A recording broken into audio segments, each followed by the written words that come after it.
Good morning, Marianas. So many things we gotta discuss. Happy day, Tirawami, greetings to Rhoda, Guam, Saipan, and Tinian. For all your island news, from a beautiful place with Pacific views, it's always so much fun on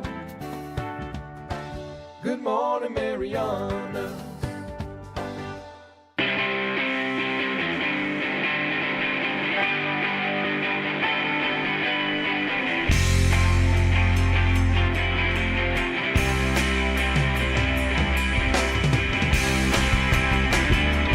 Good morning, Marianas. Good morning, everybody. It's Friday. The weekend is just about here. You made it. Great job. Hey, good morning, everybody, and welcome to Good Morning, Marianas on your Friday, the best Friday you're ever going to see. I'm telling you, it's going to be great outside today. Why? Because it's been a long week and we needed it. I'm feeling every little bit of this being Friday. Good morning, everybody. Hey, it's a great start to the day. It looks a little dark in the old camera because I set the exposure a little low for the outside cam. Don't worry, it's not cloudy and rainy yet. But I know it's going to brighten up quite a bit, and I don't want it to be all splashed out. Not like what you're looking at behind us, except for this one, this little patch behind me, which is going to look good after this weekend. Why? Because we're going to have the tint man from Dan down here. Tobot Castro is going to make us look good back here. We're going to look all growed up. That's right. You can get that stuff done too. You got to reach out to the man in the comments. That's right. Tobot. He is the man. Hey, good morning, Peeling. Thanks for tuning in. Good to see you. Good to see all you guys out here. By the way, I got a comment the other night. Like, hey, how come when you're doing the baseball, you don't say hi to us? You can see we're viewing. I'm like, oh, it's true. I can see that you're viewing if I'm watching it on my phone. Like over here, I got this big screen over here, and I can't see like who's watching. I can only see you guys in the comments. Now, if I'm watching on the phone, I can see you. So just so you know, I can reach out and comment that I see you guys only if I'm watching on the phone. So don't feel bad if I don't say hi to you. Okay, don't worry. I'm not leaving you out on purpose. It's just because I can't see you. Anyway, good morning, everybody. It's 82 degrees out here, but the humidity is climbing. It is going to be a muggy one today. Humidity's at 79% out here in Saipan. And we got 15-mile-an-hour winds right now at the airport. Looking at a high near 89 today. Wind's going to be kind of like that all day today, too, with gusts as high as 18 miles per hour. Got some isolated showers on tap for tonight with partly cloudy skies with a low around 78. The wind's going to die down just a little bit, but hopefully it's enough to push that humidity away. We're going to get to all of today's topics and all of today's headlines, but first thing that we're going to do is get you guys the latest from the Associated Press so you're up to date with what's happening in the U.S. and all around the world. AP News. I'm Ed Donahue. In France, on the 80th anniversary of the D-Day invasion, President Biden says America will not walk away from bullies and dictators in the defense of Ukraine and allow Russia to threaten more of Europe. Were we to do that, it means we'd be forgetting what happened here in these hallowed beaches. Make no mistake, we will not bow down. We will not forget. D-Day was the largest amphibious assault in history. It was a powerful illustration of how alliances, real alliances, make us stronger. President Emmanuel Macron says France will provide Ukraine with its Mirage combat aircraft. A federal judge is ordering Steve Bannon, a longtime ally of former President Donald Trump, to report to prison by July 1st. It's not a prison built or a jail built that will ever shut me up. All victory to MAGA. Bannon was given a 4-month sentence for defying a subpoena to appear before the House committee that investigated the Capitol riot. The head of the Secret Service, Kimberly Cheadle, says security plans for the Republican National Convention next month in Milwaukee are still being determined. We are fully prepared. We realize that there most likely will be demonstrations. but we're prepared to address those. Protesters blasted restrictions they claim will violate free speech rights. An update on Boeing's space capsule, Starliner. We have confirmation of contact and capture of NASA's Boeing crew flight test and Starliner aboard the International Space Station. Butch and Sonny have made their arrival. NASA test pilots Butch Wilmore and Sonny Williams will be on the space station for about a week. SpaceX's rocket completed its first full test flight, returning to Earth after blasting off from Texas. Prosecutors on Long Island are charging architect Rex Heuermann with the murders of 2 more women and say he kept a blueprint of his crimes on his computer. Heuermann had previously been charged with 4 murders in a string of deaths known as the Gilgo Beach serial killings. This is AP News. Former President Donald Trump will be campaigning in Arizona. Speaking tonight at a town hall-style event hosted by Turning Point USA co-founder Charlie Kirk. We had the biggest fundraising in the history of politics over the last week. Trump says his conviction on charges in his hush money case in New York has been good for his campaign coffers. And that, in a certain way, is like a poll, I would say, right? He spoke Wednesday night to a group of black conservatives and HBCU students and alumni at a dinner held at Mar-a-Lago. I got them long-term financing, more money than they ever thought possible. Meanwhile, a Trump ally who's been cited as a potential running mate, Senator Tim Scott of South Carolina, is launching an effort to win over black and working class voters with a $14 million campaign targeting swing states. The Trump event in Phoenix is being held at the Dream City Church, whose private Christian school has launched a collaboration with Turning Point, and according to AZ Central, has received over $900,000 from the state's school voucher fund program. I'm Jennifer King. And I'm Ed Donahue, AP News. All right, everybody. We get you started that way every day. We want to make sure that when we tune in, you're up to date with everything that's happening around the world, too. I know we normally hit to the local newspapers, find out what's going on in our community. Of course, you tune in here, too. But you want to know what's happening all around the world, too. So this stuff doesn't happen in a bubble. Everything that's pushing us around and making the decisions one way or another for all our leaders, whether they're elected or the guys running the business community or any of that stuff. Stuff's happening around the world, so I want to make sure that you are up to date with all of that stuff. Man, it's a little crazy. I don't know if you guys are paying attention to some of the other stuff, too. They didn't cover it in AP, but it did happen. The Japan scrambling their fighter jets because of a Chinese drone, a Chinese TB-001 drone. It's a long-range reconnaissance drone. It also does precision strikes, and it was creeping over some of Japan's southernmost islands. Not the biggest ones, no. It's like some of those disputed ones. But I'll tell you, their drones look a whole lot like the U.S. Could they be copies? Probably. They make everything. They copy everything. Nobody's ever said that they're big on actually, everybody said just the opposite. That they're not at all good about protecting intellectual property. That's why there's so many issues. One of the reasons why there's so many issues with the U.S. and China. Just one of a bunch.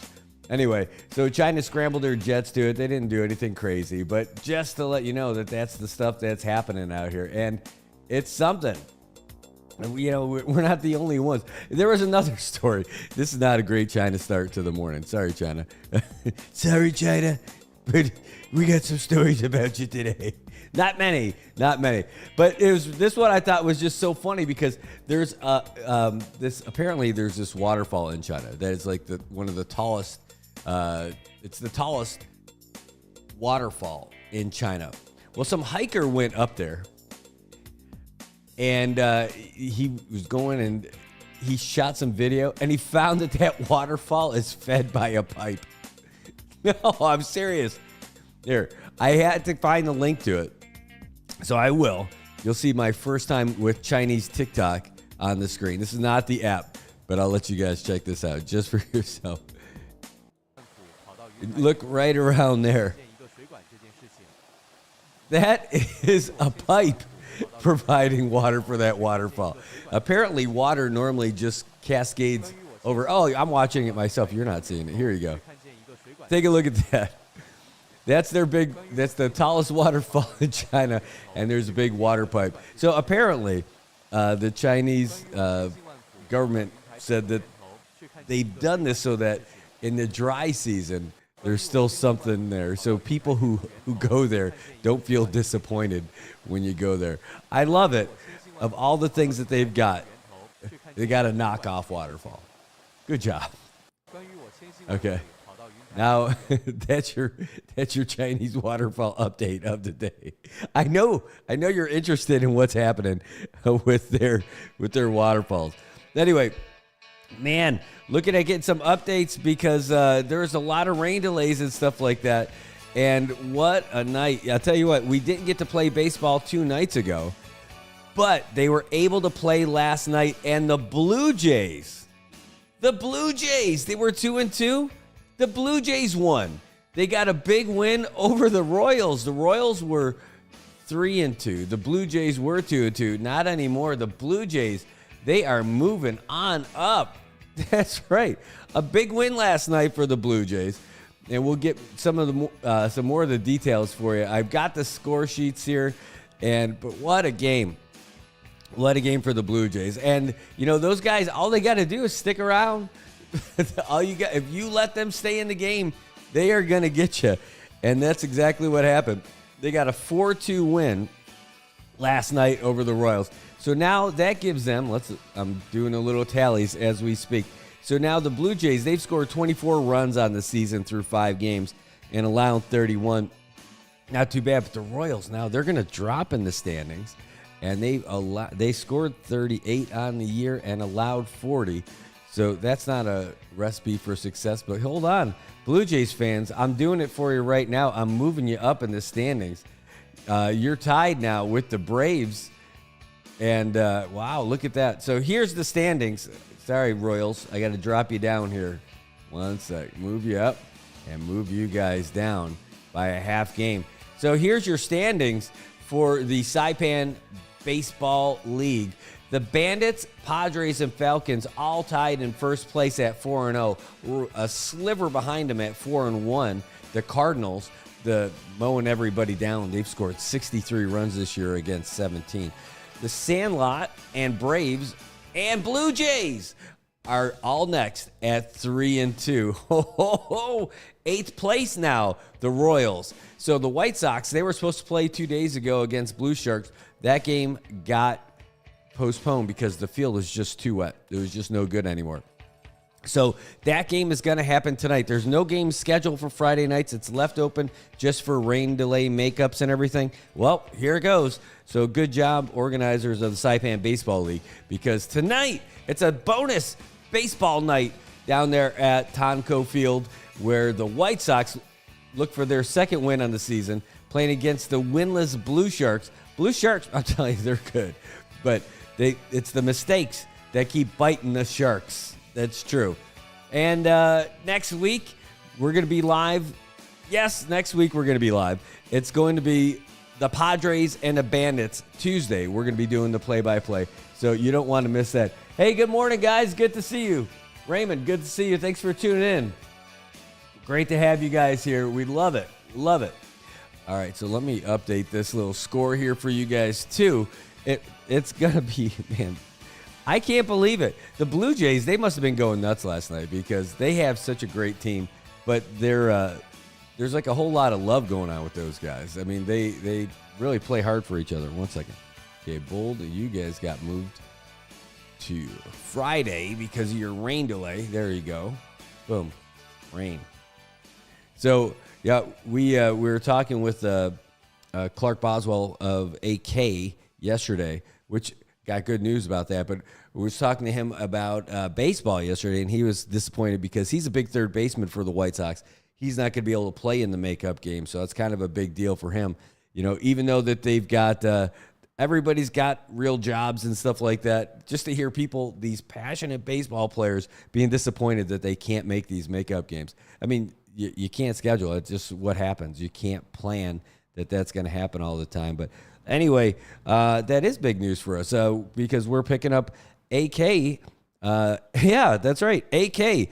We picked them up as a sponsor for our baseball coverage. So you're going to start seeing commercials and promos from them, including starting Tuesday. We're going to have the AK player of the game. That's right. So whoever is the player of the game, day after, They're going to come down to the dealership, and you're going to get some swag, some merch, some drip. That's right. You're going to get some cool stuff from AK Toyota. So really excited to have AK on the team for our Saipan Baseball League coverage. And that's available for you, too, if you want to get involved. Drop us a message. Give us a call. You got our number. You can call the show phone at 789-2323. You can call us today and get yourself started. Again, the rates are so great, and the amount of coverage you're going to get it from someone who's thankful that you're sponsoring our local baseball. So it's going to be great. Hold on. Let me send a message. I'm talking to the running man of Saipan. How is 7:45? Trying to get an update from the running man, Saipan's running man, Ed Dela Cruz, El Presidente of Run Saipan, to give us a little report from the Fiji trip. And he's just asking for a time. There we go. Try and get him in on here this morning and hear about all the great stuff our team's doing over there for the Oceania races. Oh, man. Speaking of teams, you know what I really need? Hold on. Let me pull up a better tune for this. I can't believe I haven't downloaded this yet because it's perfect, and I have not gotten it. Hold on.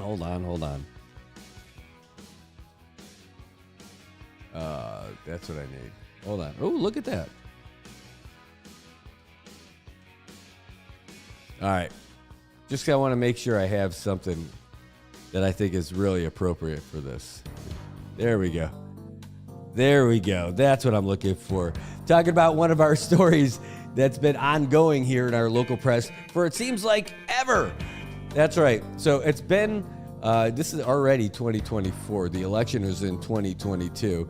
And there has been all kinds of stuff going on with regards to the prosecution of the former governor, Ralph De Leon Guerrero Torres.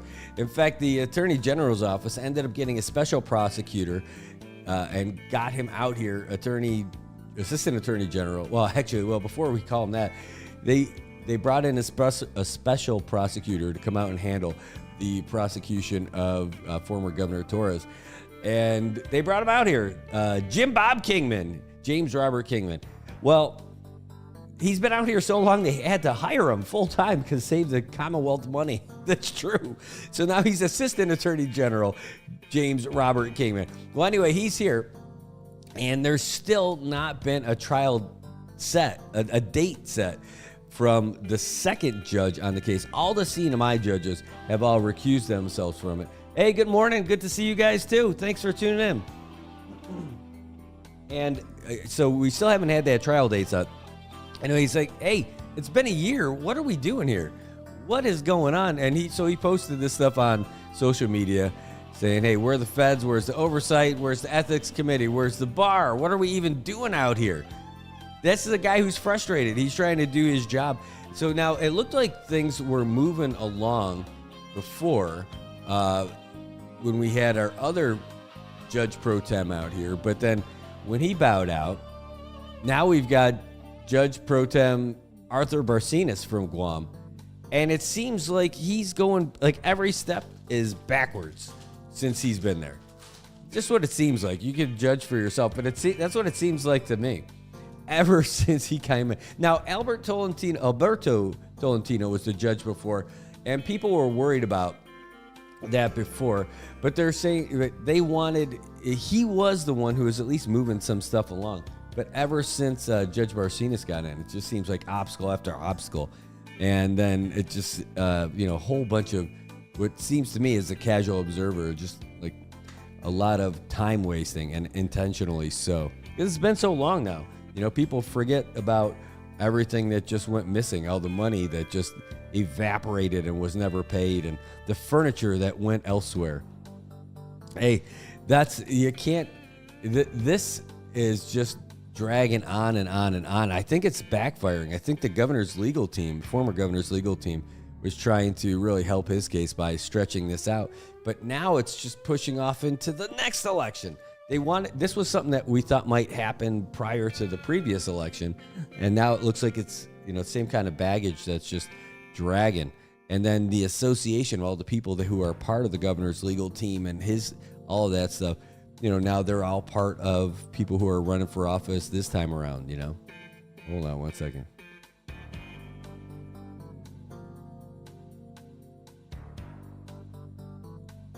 Let's see what this is.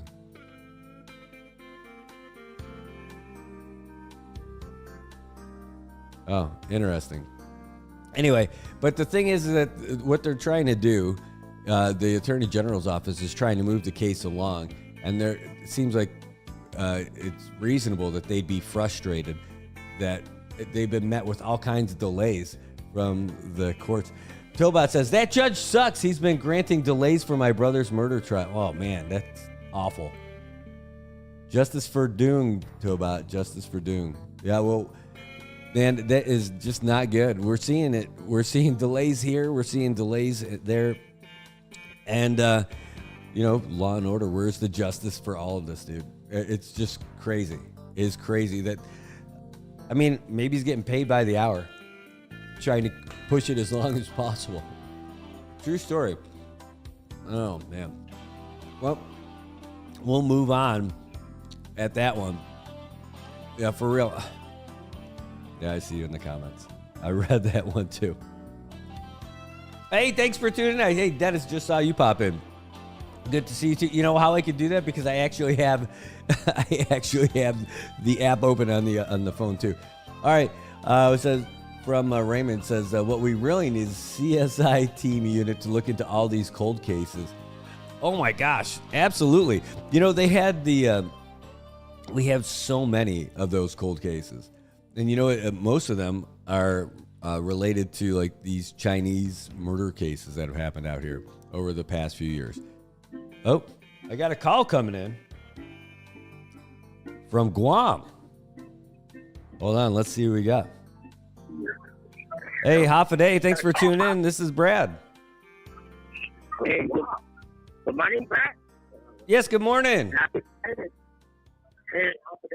sorry, I might be off topic, but maybe next time, can you invite some of our leaders in and talk about the economic status down there with all the delays?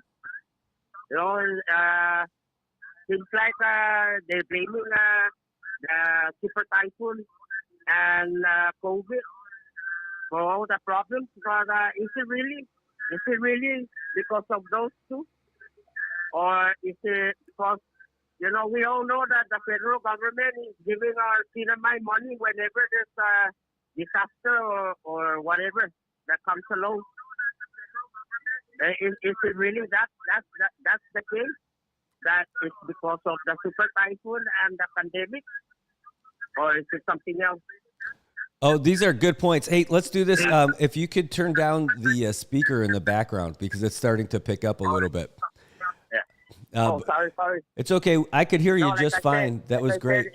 They've been blaming the super typhoon and that pandemic about our situation down there. But the U.S. federal government always gives us money to help us out.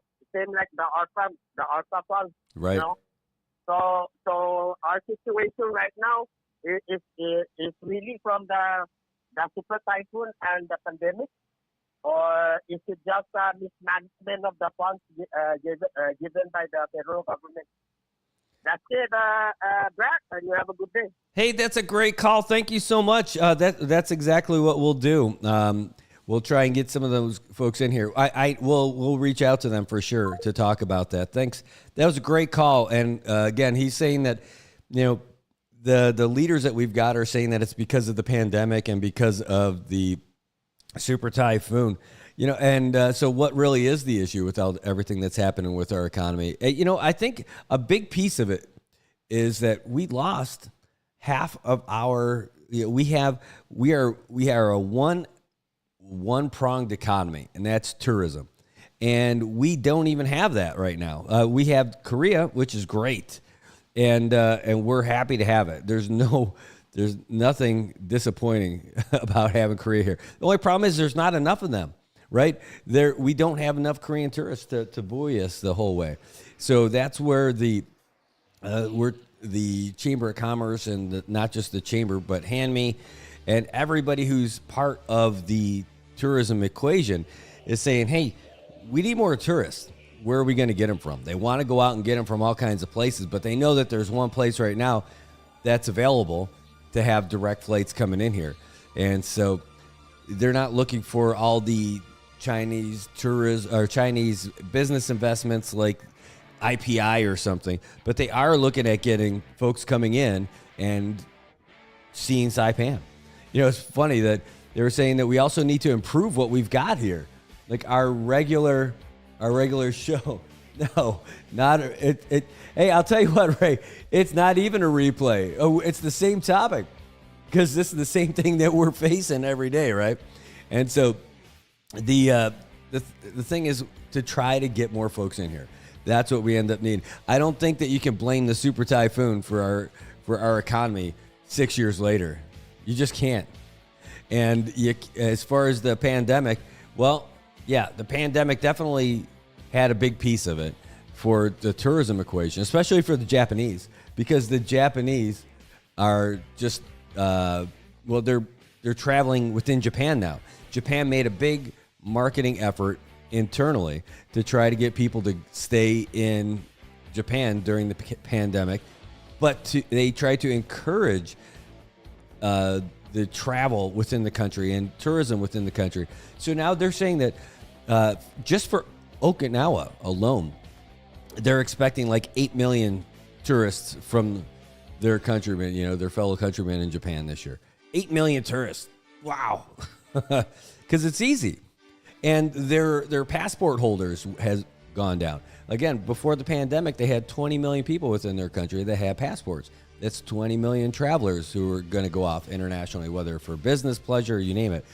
Now there's only 14 million. That's a pretty big deal. All right, let's see what we got. Mike weighing in. Oh, he was telling us about the Oakland Ballers. By the way, they had the Oakland A's. Now the Ballers are the Oakland B's. That is super cool.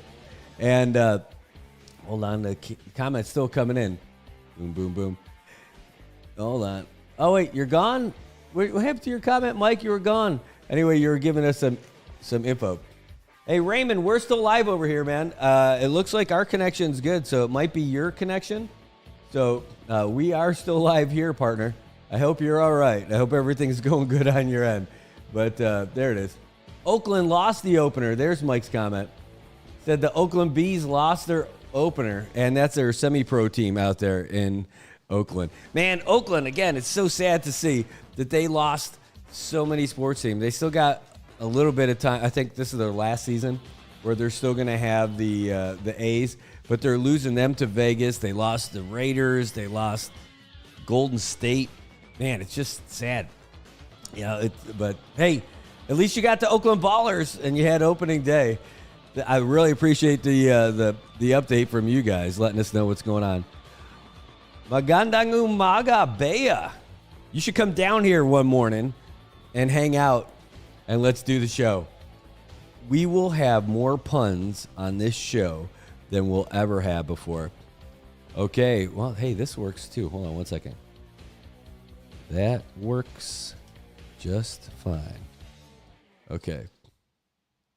Hold on. I'm messaging the Run Saipan president right now.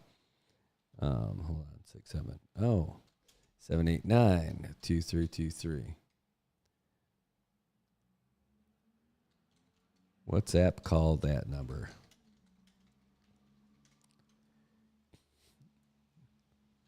That's for the show. Boom.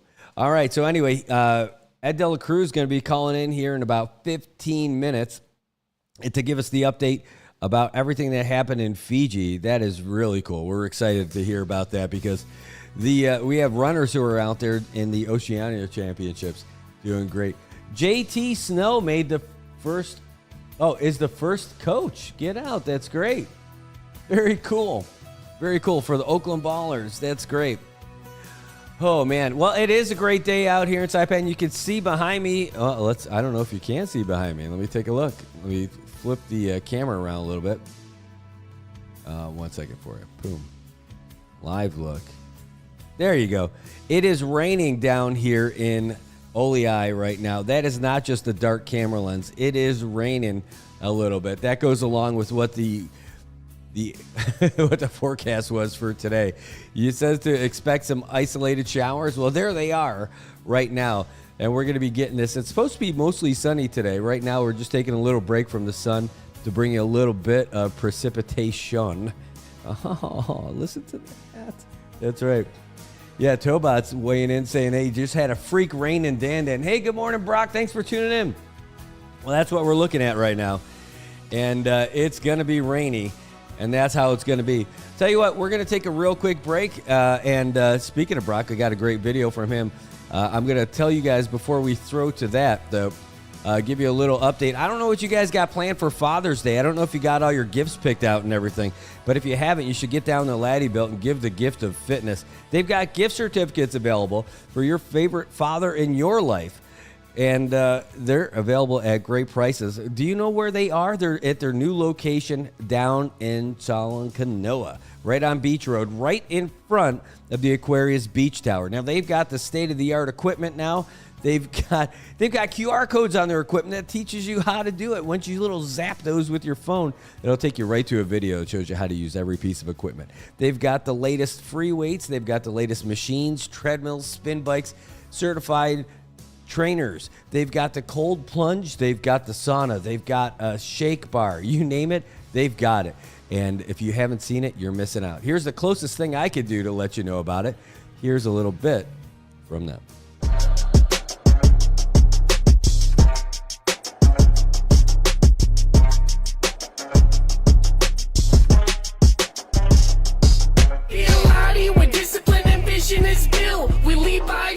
Persistence to build, be the inspiration, they witness approve. We do what we do by the rules in the book. We be a Lottie where discipline and vision is built. We lead by example, persistence to build, be the inspiration, they witness approve. We do what we do by the rules in the book.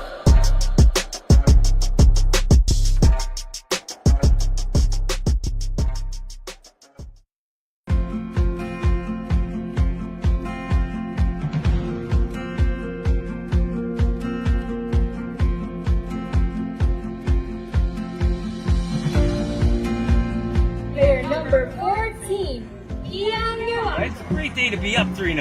I'll tell you that. It probably is not great to be down. I'm Brad Rosala, and I'm the owner for Commonwealth Communications. And I am Jojo Alipuzu. I am the owner of Island Image and Ocean. And this is our joint venture, Sideline Studios.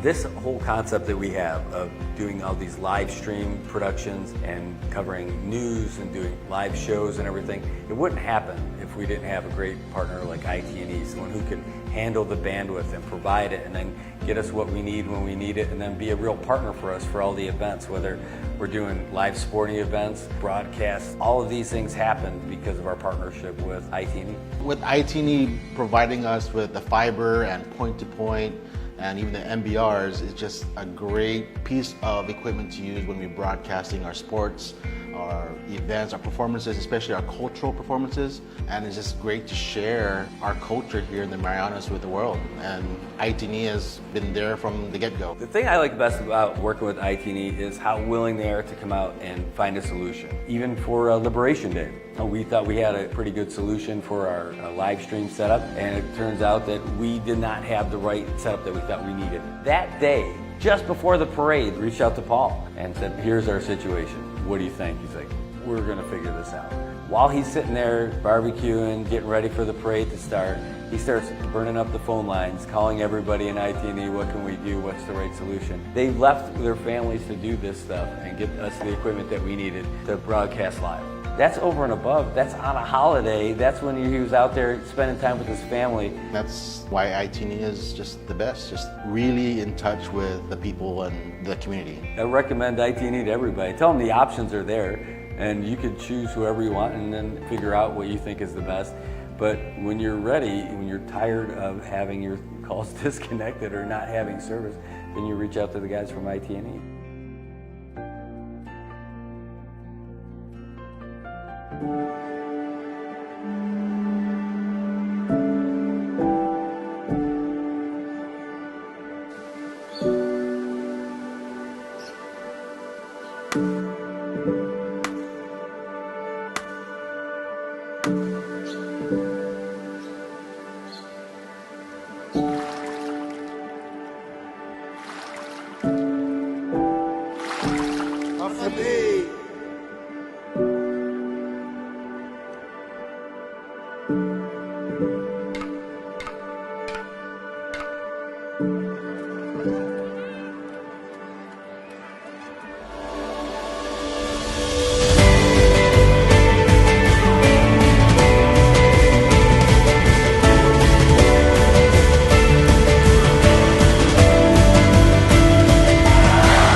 Welcome back, Marianas. Hey, it is a beautiful day outside. Well, it certainly is if you like rain, no question about that. We're holding tight at 84 degrees here. Humidity's at 74%. It's up there because it's raining. All right, it's more of a drizzle, but it's not that bad. We'll get over it. It's going to be like this a little bit today, though. You got to expect it. At least we're going to have some green grass. We need it in that dry season. No kidding. Hey, isolated showers throughout the day. That's what you should expect. Mostly sunny skies. Don't let these clouds get you down. Looking at a high near 89 degrees. Winds out of the east about 15 miles per hour right now up the airport with gusts as high as 18. That's not so bad. Oh, it looks like raining over there in Kobler too. Hey, Kobler's not that far away. It's pretty close. And man, I'll tell you what, I could see exactly how dry it's been yesterday. Did one of those hash runs. Have you heard about that hash run? I mean, it's been around for a long time. It's not like it's new. But, you know, maybe you've been out there and tried it, where you run through the jungle. You get to see a lot of saipan. It's a little different every time. And there was an impromptu trail last night that I ended up running.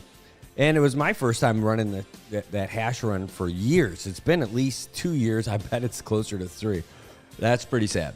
But it was great yesterday. And so we were running up by Wireless Ridge and going through where those fires, those wildfires had burned through, like in the past, like the last month and a half or something like that. And running through from the ridge line down all that burned out area and then through the that drainage valley that takes you all the way down out by Achigao Well and everything. So went through there, but man, it was so burnt up out there. It was just crispy. So this is definitely welcome, this rain. And it's not too much where it's like eroding everything, right? It's just enough to get things non-burnable. All right, just to let stuff grow back anyway. But holy cow, I can't believe how much stuff is out there. Like, no kidding. I didn't realize, like, there's I'm not sure if it was a B-29, but there's a very large airplane engine that crashed into the side of that hill. No kidding. It looks bigger than a fighter's. I've seen the B-29 engines. There's no propeller there, but the engine was definitely there. Didn't really spend too much time taking a look at it because I wanted to finish that run before it got dark. Oh, my God. Speaking of that run and not having done it in like 3 years or something, being powered by some acetaminophen today. That's how you can tell you haven't been doing stuff for a while and you're getting older. When you're starting to feel those bumps and bruises. I mean, there's nothing you can do about the scrapes of going through all that stuff. But, man, getting up this morning all creaky. Gotta make all those old man noises. Well, it was a lot of fun. Anyway, I haven't been running for a long time, but I know who has been.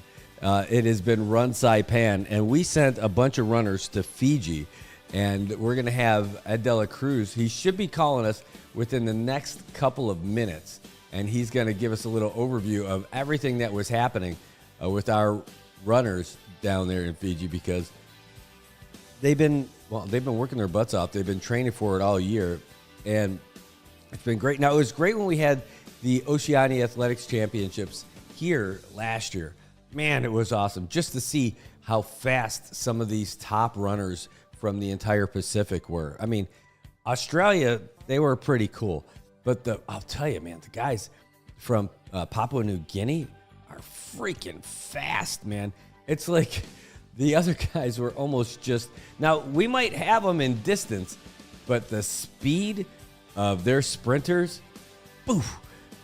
I mean, it's like watching videos of like a race car next to like a Prius. It was impressive. Anyway, so this year that took place in Fiji, and it's a real celebration of track and field, and it was great that we had it here. It was great. We loved it. Anyway, hold on. Let me just make sure he's messaging. Got another one. Boom.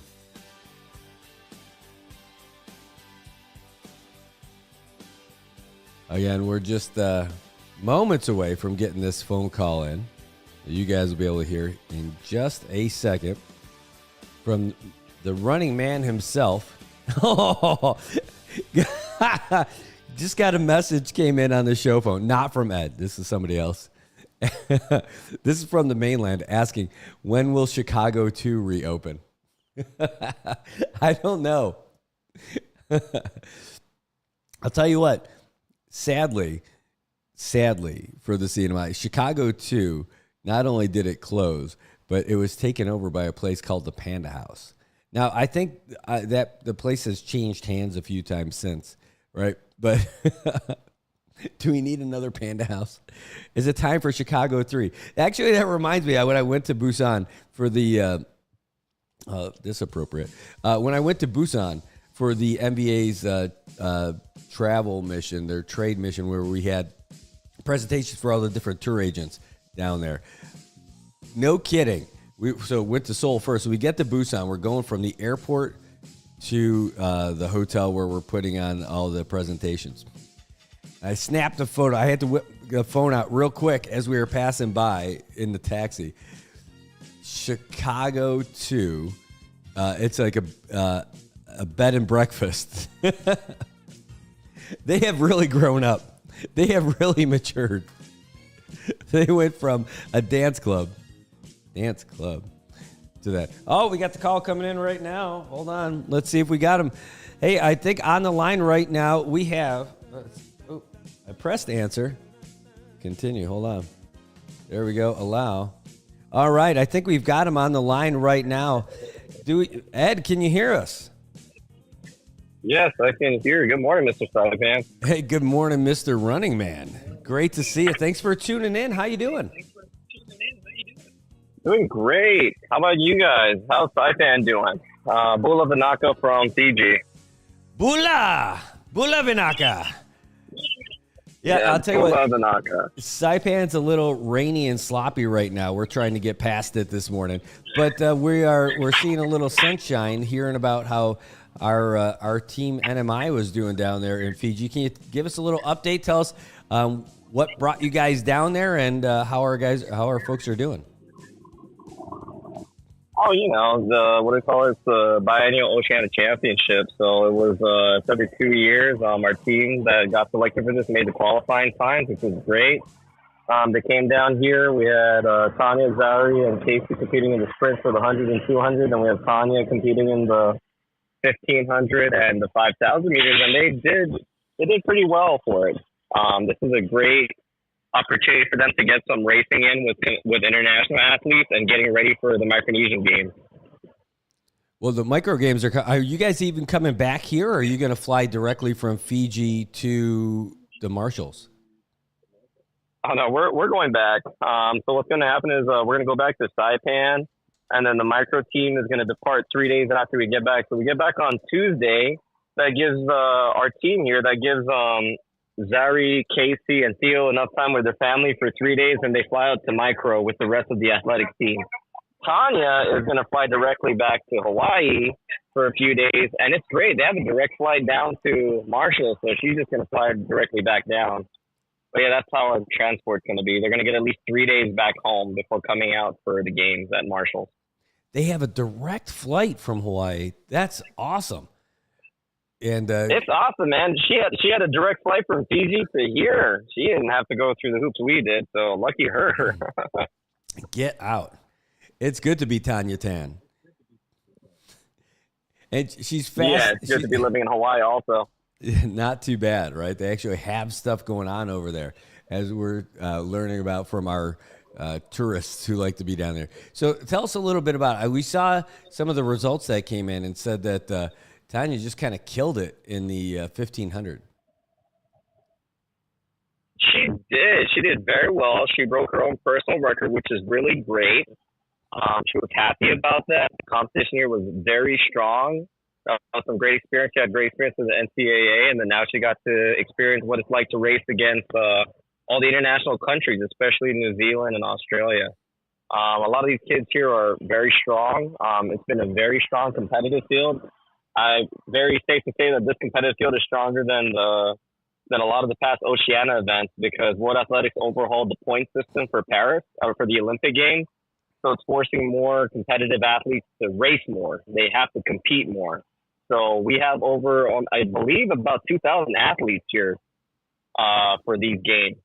It's really amazing because this Oceania Championship is the first all-inclusive event in the world. So they had the Open, which is the professionals and all the people from the other countries. They had the under 18, under 16. They had the U20. They had the Paralympics, and they had the Masters. Oceania's going above and beyond. This whole week has been smashed with competition of athletes from all levels and all walks of life, and it's really amazing to see. And we're the first people to pull it in the world. Well, I remember now we had the Oceanias last year, right? Here in Saipan. We had the Oceania Cup. That was where it was between Micronesia, Polynesia, Melanesia, and the home team gets to create their own delegation. So Team NMI was its own. The year before that was the Pacific Mini Games. And so the Oceania Championship, it's just strictly just, now it's everybody. It's everybody competing for a point system for the Olympics this year. And who's the best in the Oceania region. Wow, it's great. Now, I remember hearing that they loved our facilities. They said, hey, you guys are state of the art. You need to have this again. Looks like this is an opportunity that we're going to be able to host something like this again in the future, near future? That is a question you've got to bring up with NMASA. So how all this stuff usually works is they usually have a bid out for the next 2 years. They usually have a bid out, and it's up to the sports federations to bid whether or not they're going to be able to hold it. My bread and coffee information this morning is for the for the Pacific Mini Games for 2029. It's between Samoa and the Cook Islands. I just found out that this morning for them bidding for it. I was trying to get more info on who's bidding for the Oceania Champions next time, but I didn't get that this morning. But yeah, it just all depends on the sports federations bidding out for it at the meeting. So if we were to host another one, it'll be up to the NMASA or NMA for track and field only to be bidding for the future events. As of right now, I've only heard about the 2029 mini games bid.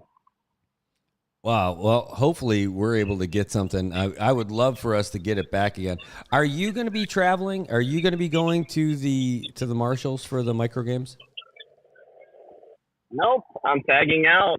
It's going to be Coach Elliott and Coach Doro, I believe. No, Coach Ron. Coach Ron and Coach Elliott will be the ones tagging in for the Micronesian Games team. Wow. And when do you guys get back here? We get back June 11th, about almost 10 p.m. on the Japan flight coming in on Tuesday night. Man, and then you've got a tight turn. You're only going to be here for they're only going to be here for a couple of days before they end up going back off to the Marshalls. That's got to be exhausting. It's got to be exhausting, yeah, but for veterans like Zarde and Tanya, it should be a walk in the park for them, because people don't remember when it was the Northern Mass Pacific mini games, our team came fresh. All the track and field teams that came in for the Pacific Games in 2022, they came straight from the Oceania Championships. That's how they rigged it. So we had the Oceania Championships one week, and the next week everyone flew into the mini game. So they had back-to-back competition schedule so they should be feeling the same thing they did in 2022. Just come out, quick turnaround, and compete again the following week. Wow. Man, that's going to be absolutely wild. What's on tap? What events do our guys have left to do now? We don't have any more events for our team already. We're already closed out for the week. They've already completed what they needed to do. We're just holding on till the farewell ceremony tomorrow, and then we'll be on our way back starting Sunday, Fiji time. Wow, well, that's not bad. So there's nothing else coming up for our guys. They ran their butts off over there in the Oceania Championships, and they're going to be back here by the 11th, right?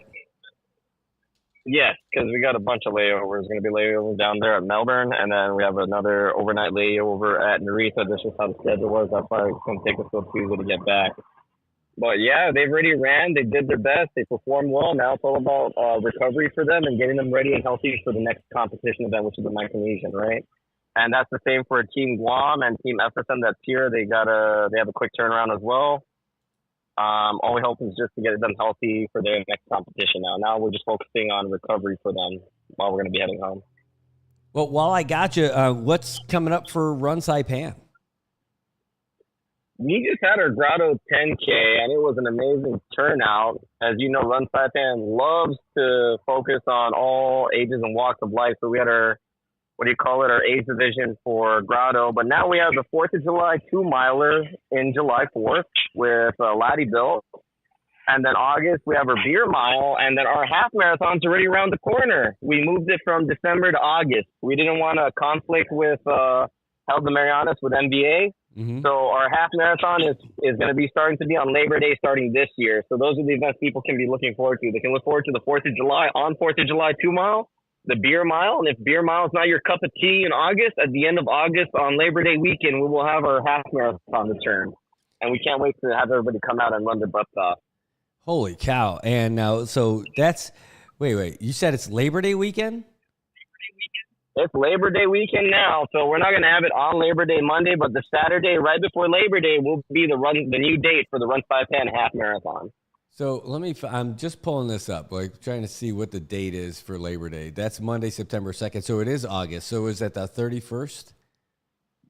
Yes, August 31st is our new marathon, and we're going to be having some new stuff that people aren't going to usually see in a marathon.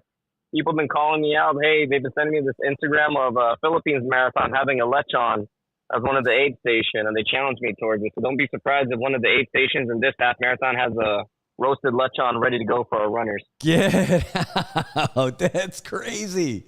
That's awesome.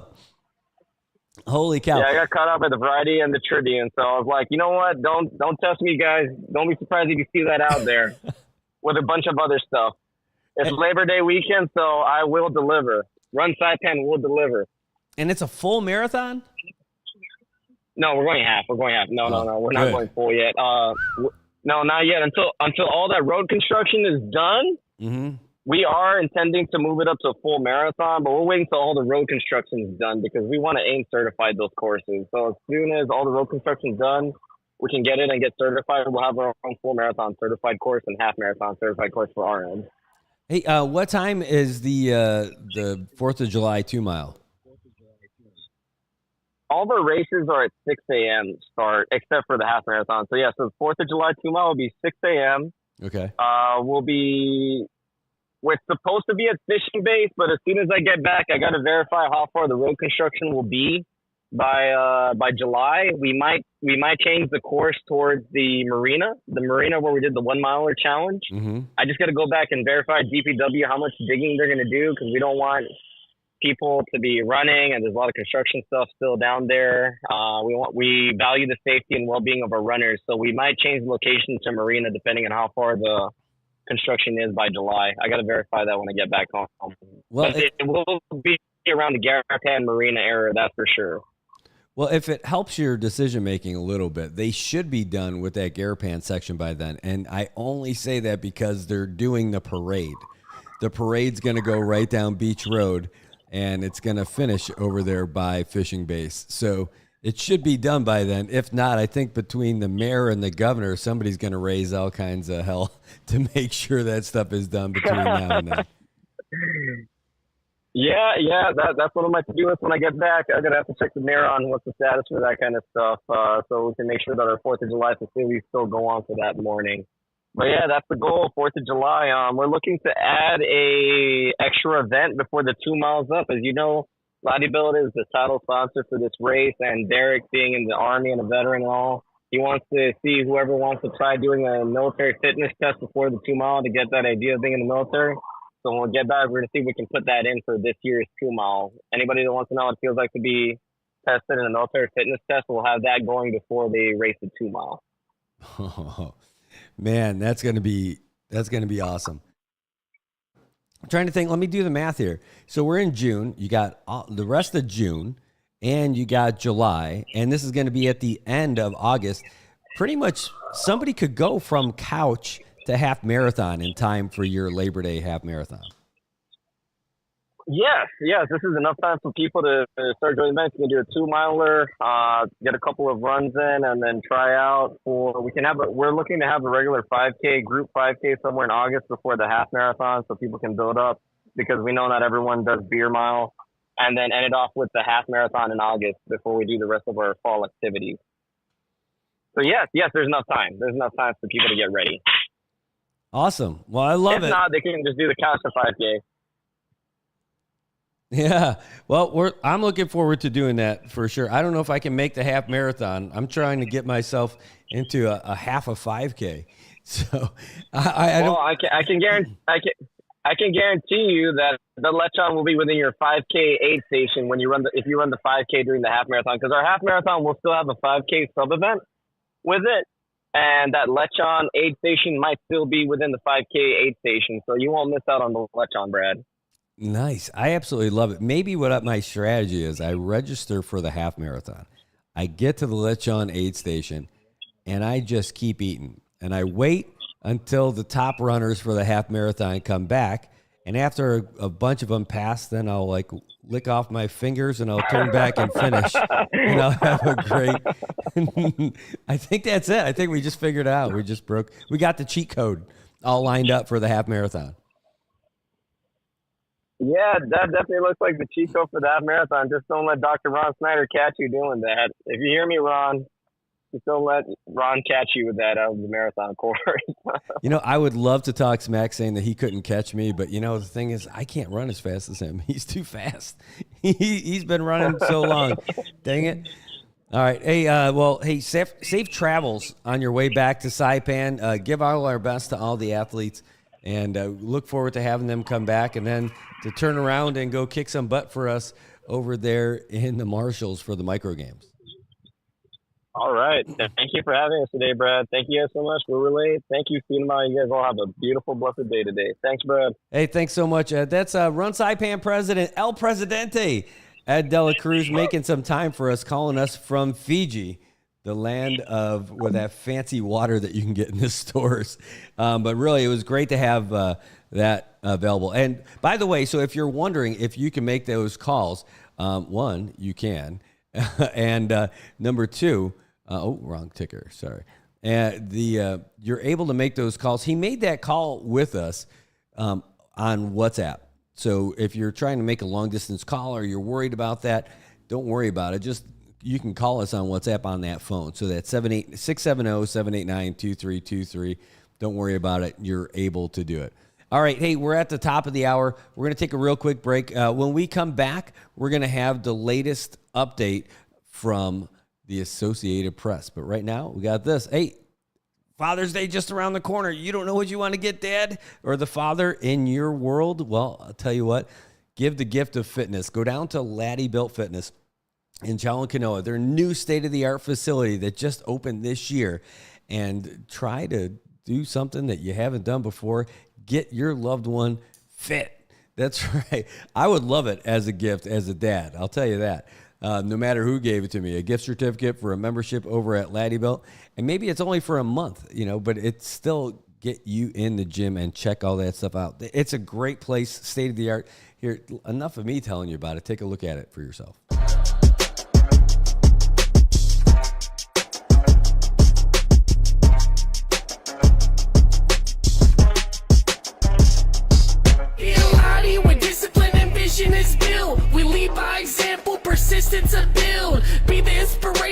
witness the proof. We do what we do by the rules in the book. We be a lottie where discipline and vision is built. We lead by example, persistence to build. Be the inspiration, they witness the proof. We do what we do by the rules in the book.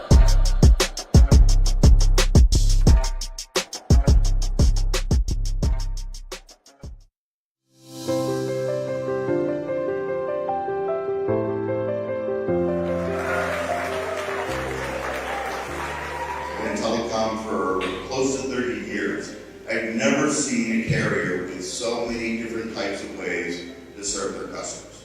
Whether it's fiber, whether it's fixed wireless, 5G mobility, LTE, we know how to get the job done. Being part of the IT&E team is more than just being part of a company, it's being part of a family. Your coworkers want you to be successful. Your managers want you to be successful. I want you to be successful. Lean on us, that's what we're here for. And we're here to make you successful, not the other way around. Our success will come from yours. We're going to empower our employees. We want you to be the tip of the spear for leading IT&E in the future. Second, we're going to delight our customers. Every customer experience is meaningful. We want every customer to walk away thrilled that they chose IT&E as a provider for every product that we offer. Then finally, we do those two things, we're going to crush our competition. Do those two things. Team Blue. Team Blue. Team IT. Team Blue. Team IT.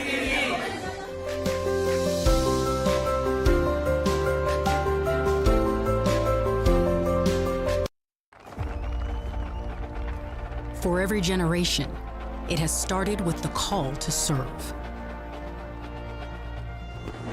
Discovering the purpose and the belonging earned with the title. Learning to dig deep and push through adversity together. Defending our nation and its people. It is a life of great worth and reward. But Marines are never really finished serving. Their commitment comes full circle, visible in communities across our country. This is Semper Fidelis, always faithful, always Marine, marking a path for the next generation.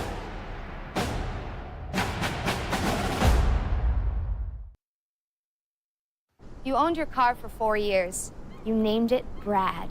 You loved Brad. And then you totaled him. You two had been through everything together. 2 boyfriends, 3 jobs. You're like, nothing can replace Brad. Then Liberty Mutual calls. And you break into your happy dance. If you sign up for Better Car Replacement, we'll pay for a car that's a model year newer with 15,000 fewer miles than your old one. See car insurance in a whole new light. Liberty Mutual Insurance. Our first house nearly never got built. My wife was so bent on helping the builder. Woman, I said, leave that poor man alone and make us some coffee. Not that kind you've been buying either. Instant Maxwell House coffee. Red jar, good to the last drop. Maxwell House. The instant that tastes like coffee. Be a good little Maxwell housewife, and we'll be happy here for a long time. Maxwell House coffee. Instant and ground. All right, welcome back, everybody. It is Friday. Ow! Last day of the week. Got a great weekend lined up ahead. Don't worry about this little bit of rain that's going on behind us right now. It's not going to last all that long. Take a look. Look how bright it is now. That's how quickly it changes here in Saipan. You don't like how the weather is? Give it 5 minutes. That freak rain blew right through, and we are good to go. It is a beautiful day out here. A great opportunity for you to come down here in Oleai and get yourself a great cup of coffee and some breakfast across the street at the Shack. It's open. That's right, they're open now. They open at 8 o'clock, and they're ready for you. They're ready to rock. In fact, I need to go over there. Maybe I should take a real long extended commercial just so I can get some coffee and then come back. Not a bad idea. In fact, I'll turn on the Shack cam so you guys can watch me cross the street and come back.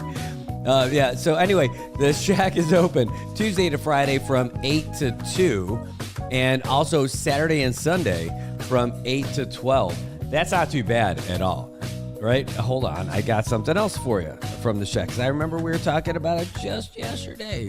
Hold on, let me pull it up. And it is, hold on, that you got the number on there, the 670-286-7422, but they're having some issues, I guess, with the phone. So if you're going to call them on WhatsApp or text them on WhatsApp, and do that for the Shack. We'll update that little slide for you. But right now, do that with the Shack. That's the number, 286-7422. Add that to your phone and WhatsApp them. You can WhatsApp your orders, and you can call in your orders on WhatsApp. Best way to do it. So go ahead and do that. The Shack, boy, they take great care of me. I'm telling you, that I know they take great care of everybody, because what you end up getting there is not just breakfast or lunch. You get love. And if you don't genuinely feel that way, boy, I don't know. They can melt through your icy exterior. I am positive. Tell you, if you don't feel great when you leave from there, I mean, there's no place that makes you feel like that. All right, well, we've got a bunch of stuff going on in our world. You know, Valiant Shield is the military operation that's happening right now, and it's going to be going on for quite a bit this month. I mean, it's just one of the regular annual military exercises that takes place out here. But it's happening right now, but there's more military action that's coming out here in just this month. But some of it is outstanding, and you couldn't be happier that it's happening too, because it's the IRT. What is that? That's the integrated. Hold on, wait. Sorry, there's one other thing I want to tell you about. Anyway, integrated readiness training, and that's what's coming up in just a few days from now, and we're going to tell you the details on that. But anyway, so the Valiant Shield 24, it's happening now. It's going through June 18th. So you're going to hear stuff in the sky you might not even be able to see it, because it might be flying too high or it might be flying too fast. But there's going to be all kinds of stuff flying out here. It's another multinational exercise that takes place out here this time of year every single year. So it's already underway, and it's going to be going all the way till the 18th. And the IRT, integrated readiness training, that's taking place here in a great way. So check this out. Let me show you the screen. These are things that we talked about last month when we heard all about it when it was coming, and now it's on the way. And I mean, it's great stuff. Literally, everybody's going to be able to take advantage of this. Dentistry services, optometry services, healthcare exams, behavior and general public health education, and veterinary care. It's for people and dogs. They got everything. Okay, cats too. I mean, you might be a cat person. I'm not anti-cat, but I'm more of a dog person. Let's just say that. But starting next week, June 10th, I believe that's Monday. It is Monday. So starting Monday and going through the end of June 28th, there's going to be activities in Saipan, Tinian, and Rhoda, where you can get your teeth checked out, your eyes checked out, overall health, and your mental health, and your pets all squared away. Now, in Saipan, it's going to be at Saipan Southern High School. That's right. Manta, Ray. All right, starts on Monday, and it's going to be just an afternoon session, 1 to 5 p.m. And then for the next few days, it's going to be from 8 a.m. to 5. And then on the 14th, it's going to be from 8 a.m. to 6 p.m. You know, write this stuff down or take a screen capture of it so you have all of the info. And if you don't, you can also just go ahead and call the Commonwealth Bureau of Military Affairs. Their number is 670-789-3558 or 3559. They've also got 483-1812 and 483-1813. Those are the numbers for the Commonwealth Bureau of Military Affairs. They help coordinate all these things and make this happen through the Office of the Governor. And it's going to be great. It's going to be, by the way, not just Saipan, Tinian, it's going to be all at one place. It's going to be at the Tinian Junior Senior High School. That's for the people stuff. For the pet stuff, it's going to be at the Tinian Dog Control Center over in Marpro Heights. So Monday, same thing, 1 to 5 in the afternoon. Then the 11th to the 13th, it's going to be all day from 8 a.m. to 5. And on 14th, it's going to be 8 a.m. to 6. Over there in Rhoda, if you're watching over there in lovely Luta, it's going to be at Dr. Rita Hokug Enos Junior Senior High School. All of it in one-stop shopping. Monday is going to be the afternoon sesh from 1 to 5. Then from the 11th to the 13th from 8 a.m. to 5. And then on the 14th, you get that bonus hour, 8 a.m. to 6 p.m. So Friday night is party night over at Dr. Rita Hokug Enos Junior Senior High School. That's right. Get your eyes checked. Get your ears checked. Get your dog checked. You can get everything checked. So this is all going to be military stuff that's brought out here. And it's courtesy and coordinated through the governor's office with the Commonwealth Bureau of Military Affairs. So screen grab this. Grab that info for you. If you've got questions for it, you can always message us. We'll get it, and we'll get this stuff to you because we're happy to. That's what we do. All right. That's what's coming up military-wise. It's not just exercises that happen out here. They're giving you the latest help that you can. Hey, speaking of getting you the latest, while we were out here giving you guys updates and everything, we got the latest update from the Associated Press. So we're going to get that to you to make sure that you're up to date with everything that's happening in the U.S. and all around the world. AP News, I'm Ben Thomas. A dwindling number of World War II veterans were joined by a new generation of leaders in Normandy today to mark the 80th anniversary of D-Day. French President Emmanuel Macron awarded the Legion of Honor to 14 U.S. veterans and a female British veteran. Here you came to join your efforts with our own soldiers and to make France a free nation. And you are back here today, at home, if I may say.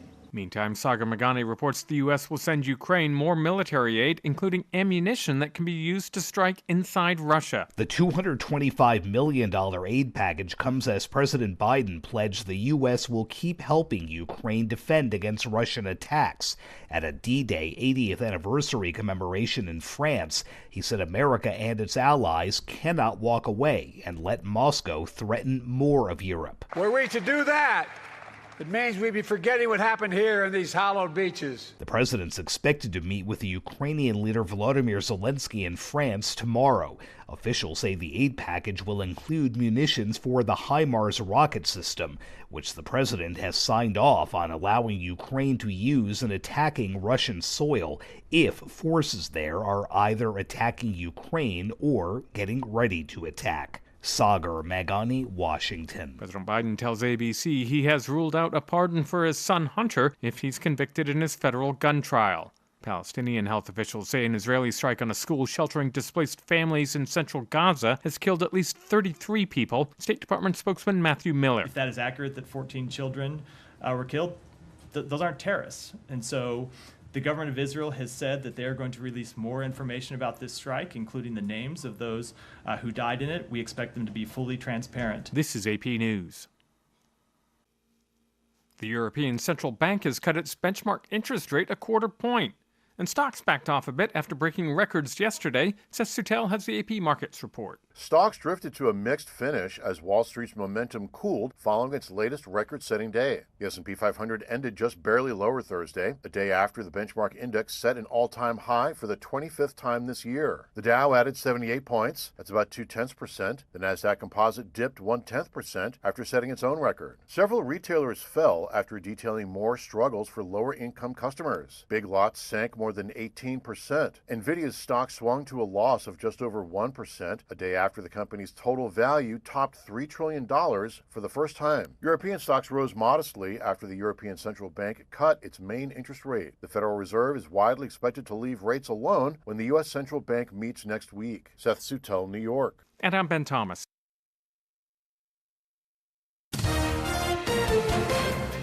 AP Sports, I'm David Schuster. A lot of offense sprinkled in with some good pitching in Major League Baseball on Wednesday. Let's start in Boston, where Gethin Kulba saw a heck of a mound performance. Nick Pivetta struck out 9 over 7 innings of one-hit scoreless ball to help the Red Sox rout the Braves 9-0 to earn a 2-game series split. It was a good outing. I think throughout the gate, the guys were on the bats, gave me a lot of runs, so I was able to kind of just attack the strike zone, get ahead of guys. Pivetta's strong start was supplemented by a strong day for the Boston Bats as Rafael Devers launched a pair of homers, his team leading 12th and 13th, and drove in 3.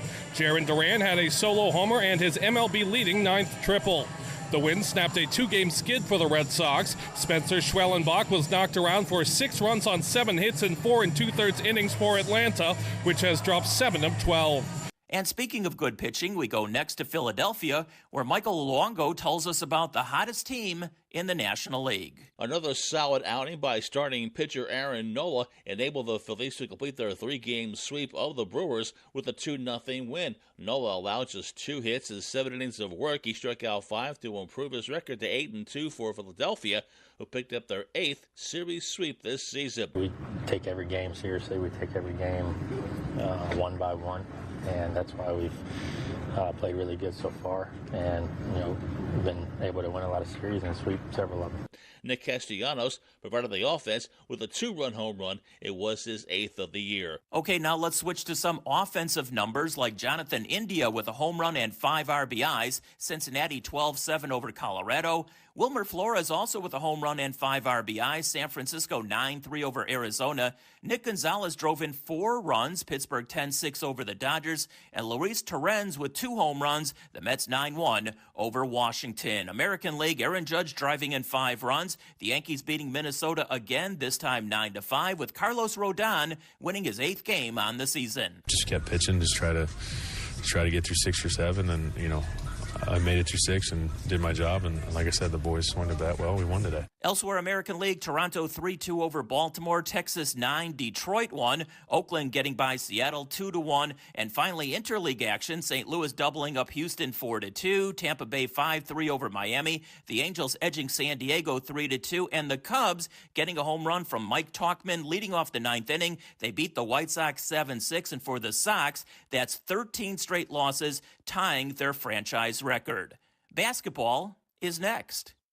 The NBA Finals open up later tonight with lots of intrigue and storylines, and Dave Ferry has a thorough preview. They call it Celtic Pride, a franchise with 17 NBA championships and dozens of Hall of Famers.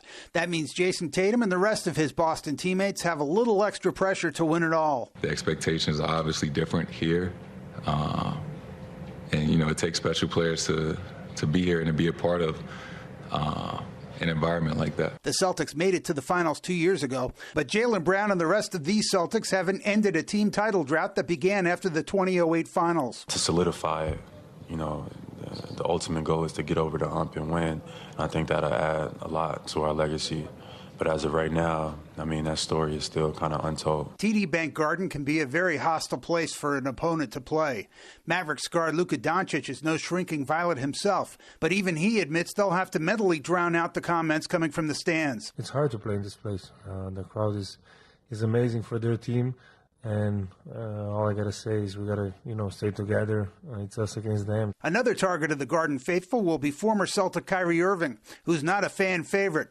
Irving believes he can thrive around the derogatory comments. Fans are going to say what they're going to say. I appreciate them and their relationship they have to the game. But it's about the players at the end of the day. Dallas was swept in the 2-game season series, including a 138-110 loss in Boston on March 1st. Game 1 is Thursday. And finally, in the WNBA on Wednesday, it was Las Vegas 95-81 over Dallas, and Minnesota beating Los Angeles 86-62. I'm David Schuster, AAP Sports.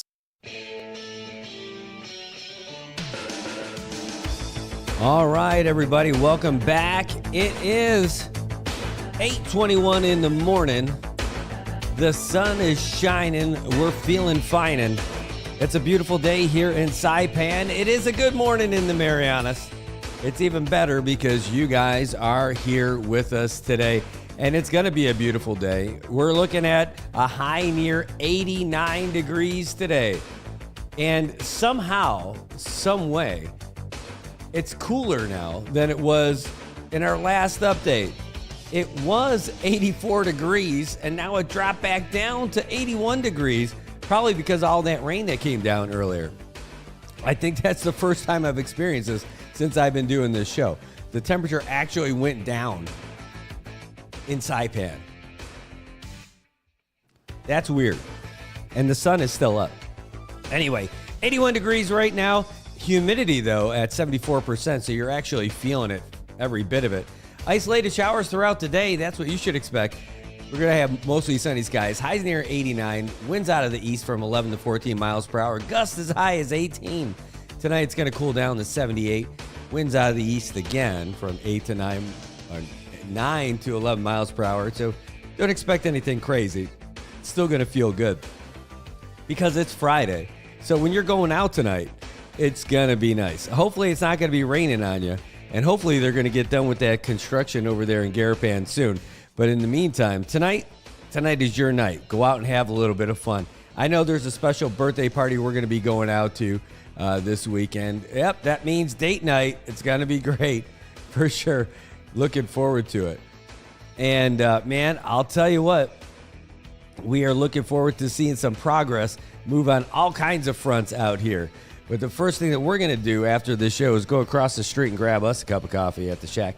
I don't know if you haven't gone there yet, then you're missing out. I'll tell you what, their acai bowl, if you don't know what to get for breakfast, go over there and get yourself an acai bowl. If you do it the way I do it, I have them swap out the granola with the oatmeal, like the actual oats. And it's a great combo. It is. There's all kinds of fruit. There's mangoes, there's strawberries, there's blueberries, there's bananas, and a scoop of that acai on there. Oh, man. Just awesome. Have that with a nice cup of coffee, and you are ready for the day. That's just one of the many things they have. They got smoothies, too, and they're healthy ones, too. Like, really good. It's not. They don't pour in all kinds of sugar and all that kind of garbage. It's all great stuff. And they name them after superheroes. They got the Thor, the Batman, the Superman. They got the Wonder Woman, the Hulk. That's the one I like that one the best. Yeah, I think it's really basic. They got spinach, water, bananas. I'm missing something. Or is it just spinach, water, and bananas? There's got to be something else in there. All I know is that it's terrific and it's good for you, too. You can't beat it with the Shack. Go down there and check them out. All right, guys, it is Friday, and we're going to have a great day. And, man, drinking water is fantastic. I'll take a little drink right now. That's going to be a perfect segue. Perfect segue to talking about the CUC Executive Director, Kevin Watson. He was at the Saipan Chamber of Commerce General Membership meeting on Wednesday, and he was talking about the non-rev water. What does that mean? Well, they have water. Okay, you knew that. But what they end up doing is they produce water. They got wells all across the Marianas, right? And so pump up all these waters. They put them in the reservoir, which is a fancy word for tank. They put it in the reservoir, and it goes through the pipes, and it gets to you, right? Well, apparently, when he started, 75% of all of the water that CUC was pumping was not getting billed. How is that possible? That means only 25% of the water that they produce was getting billed. Meaning, like, where does the extra 75% go? Ooh, that's where you want to know. So a lot of that is from leaks. Really, I mean, like old pipes, broken. The stuff still gets through, but a lot of it just goes out into the ground. That's a big piece. Another piece, theft. Like those farmers. Not all of the farmers, no, I know, but the farmers who tap into the lines illegally and run lines to their crops. That exists. It totally exists. It exists a lot. If the majority of it, I mean, that's 3/4 of the water that they produce doesn't get billed. Now that, since he started there, they've gotten that down to 60%. 60%? Okay, it's still more than half, but it's still, they took a big chunk out of it. What his immediate goal is now, it's to try to get that below 50 within the next year. So that's a pretty it's a pretty lofty goal. You already know what's happening. A lot of that water is just not getting paid. And that is one of the, it's not cheap either. So like if you got a piggery, some people are tapping into the water. If you got a farm, people are tapping into the water. And there's so many of these lines that happen where they get crossed all over the place. As soon as they find out where it is, they try to tap in, and it's really easy to do. I found this out when I worked there, that it is unfortunately a pretty easy for them to do. And it's something that people take advantage of often. So now they're on a mission to do this stuff. So the CUC water guys, they go out there and they've actually got listening equipment. It's like sonar. It's like a stethoscope where they're putting on headphones and they've got their listening device in the ground where they're trying to detect. That's their leak detection unit where they're trying to find it. Now, they don't have to go onto your property to do it. All they have to do is find where their line is. And if there's no meter when it goes onto your property, I mean, then they can go and check that stuff out. And that's how they end up doing it. That's how they bust these farmers. Oh, I'll tell you, in Azteo, man, there was some serious farmer water action in Azteo. I'll tell you, it's not only farmers, though. No, and it's not just piggery folks either. There was a major line break in the, that would still be Garapan area, but across, like, not the Garapan core area, I guess, not that western Garapan, but think of the, like that road that goes, like, what road is it? You got that intersection on Middle Road where you had that old video store. Oh, JG Water and the video store and that old laundry building that blew away, that got beat up from Sodalore, and it still didn't get fixed, so it got beat up even worse for you two. You remember that building? That intersection. And if you go up, it's the one that kind of wraps around through Chinatown, or it'll take you up the hill over by the peace sign or something. Well, anyway, on that road, there was a big water line break in the middle of the road. They had to dig it up. And what they found was there was a really sizable tap onto their water line that went into that apartment complex right next to the road. There was no legit hookup from CUC over there. It was some people who run that place probably tapped into the water line and it hooked right up to their building. And that's the only way CUC found out that there was an illegal connection for that apartment complex. So you can imagine all the tenants of those buildings probably didn't have to pay power. If they did, they were just paying the owners of the building who didn't have a meter that was operated by CUC. And that's just one. That's just one instance. Can you imagine how many, like if 3/4 of the water produced is not billed, can you imagine how many illegal hookups there are? There's a lot of them, for sure. I remember finding one after Sodalore. Not like I personally found it. We just happened to be in the right place at the right time to watch all this water flowing that wasn't being billed.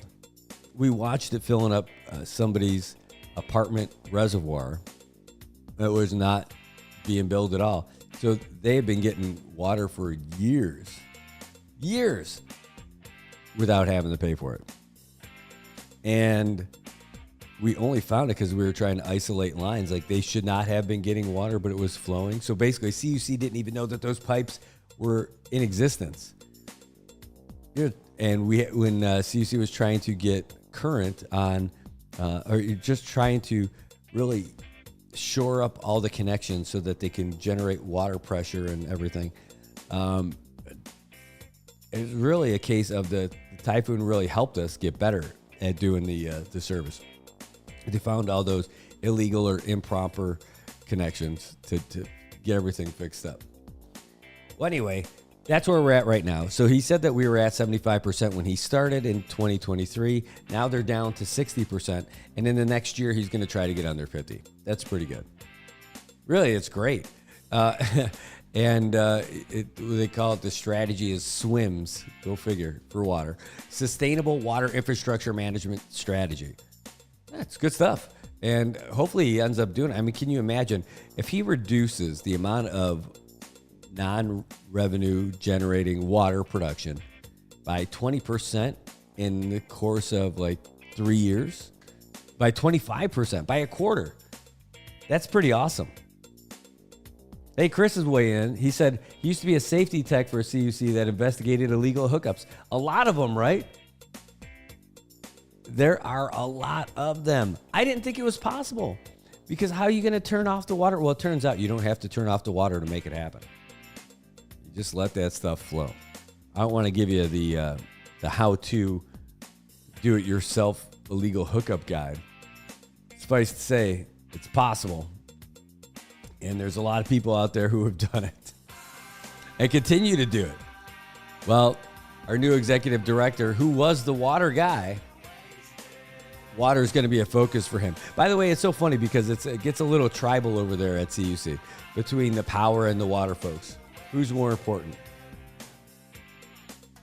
Depends on who you ask, but I think really the answer is the water guys. Because you can live without power. You can. It's not as nice. But you cannot live without water. Every little meal, you got to wash those plates. Let's not even talk about the restroom. You got to have water. True story. Hey, tonight, Saipan Baseball League action taking place over at Tonko Field. It is a rainout game from Wednesday. Wednesday, the field was just not playable. It was not good. It was because of all the rain that was coming in. So they pushed that game to tonight. So the White Sox, looking for win number 2, they're going to be playing against the Blue Sharks at 6:30 tonight. That's what they're hoping for. They're hoping for that win. All right, what else is shaking? Oh, who won last night's game? Oh, Joe, I'll tell you what. You missed a good game. The Blue Jays knocked off the Royals. Yeah, so the Royals now fall to 3-3, and the Blue Jays climb up to 3-2. So now here's the standings. The Bandits, Padres, Falcons all at 4-0 at first place.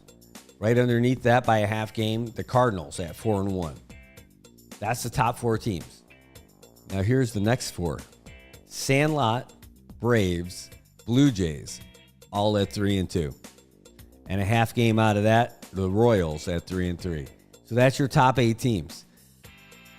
Bandits, Padres, Falcons, Cardinals, Sandlot, Blue Jays, Braves, and Royals. That's your top 8.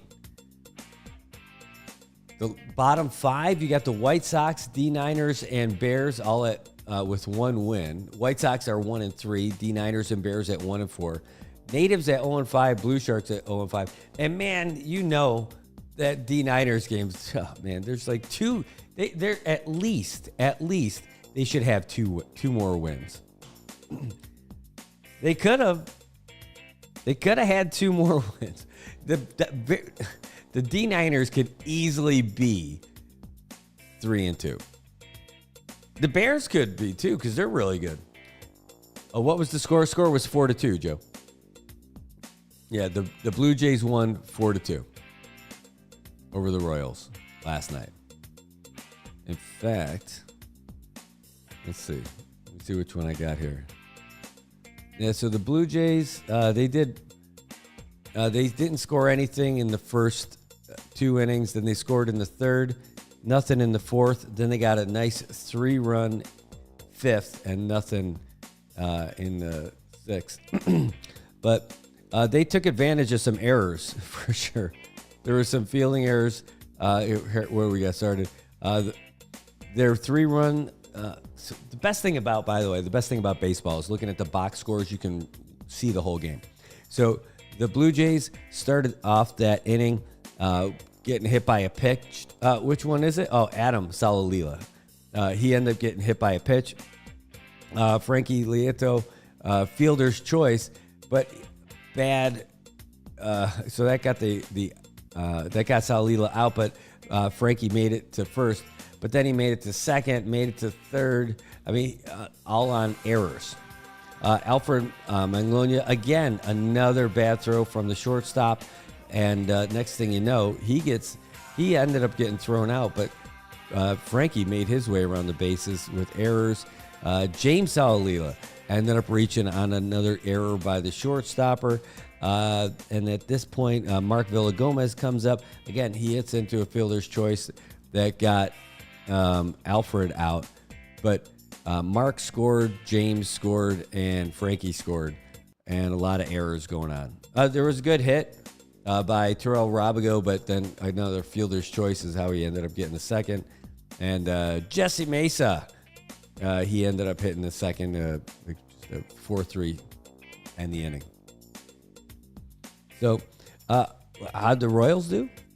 Oh, the Royals did okay.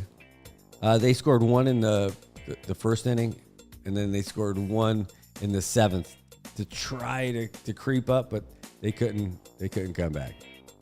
Man, I'll tell you what, there's some good pitching. There's 1, 2, 3, 4, 5, 6 strikeouts. Yeah. Benji Palacios is pitching for the Blue Jays. 6 strikeouts in a complete game. Not bad. Ooh, Leonard wants to know, who's your early regular season MVP so far? Oh, man. That's a tough one. Because where do you want to go? You normally want to go to the first place, right? You want to go to the team that's leading the league, and that would be the Cardinals, but they got so many guys. Who's your MVP on the Cardinals? They're all great. I mean, they all rack up great stats. They can all hit. They can all field. They got a complete solid team. I don't know who your MVP is if you're going for the Cards. Is it their pitching? Ugh. I don't know. I can't tell you. I have no idea who I would go. I would guess. Hold on. Let me give you an idea. If I gotta pick somebody, I'll see if I can't pick somebody for you. One second. And this is, we're looking at. I would think it's got to be pitching, just because they've scored 63 runs in 5 games, but they've only allowed 17. So they're playing great defense. Their pitching's great and everything. So, I don't know. Let's see. So Noki is their best hitter, right? He's batting 500. He's also the RBI leader.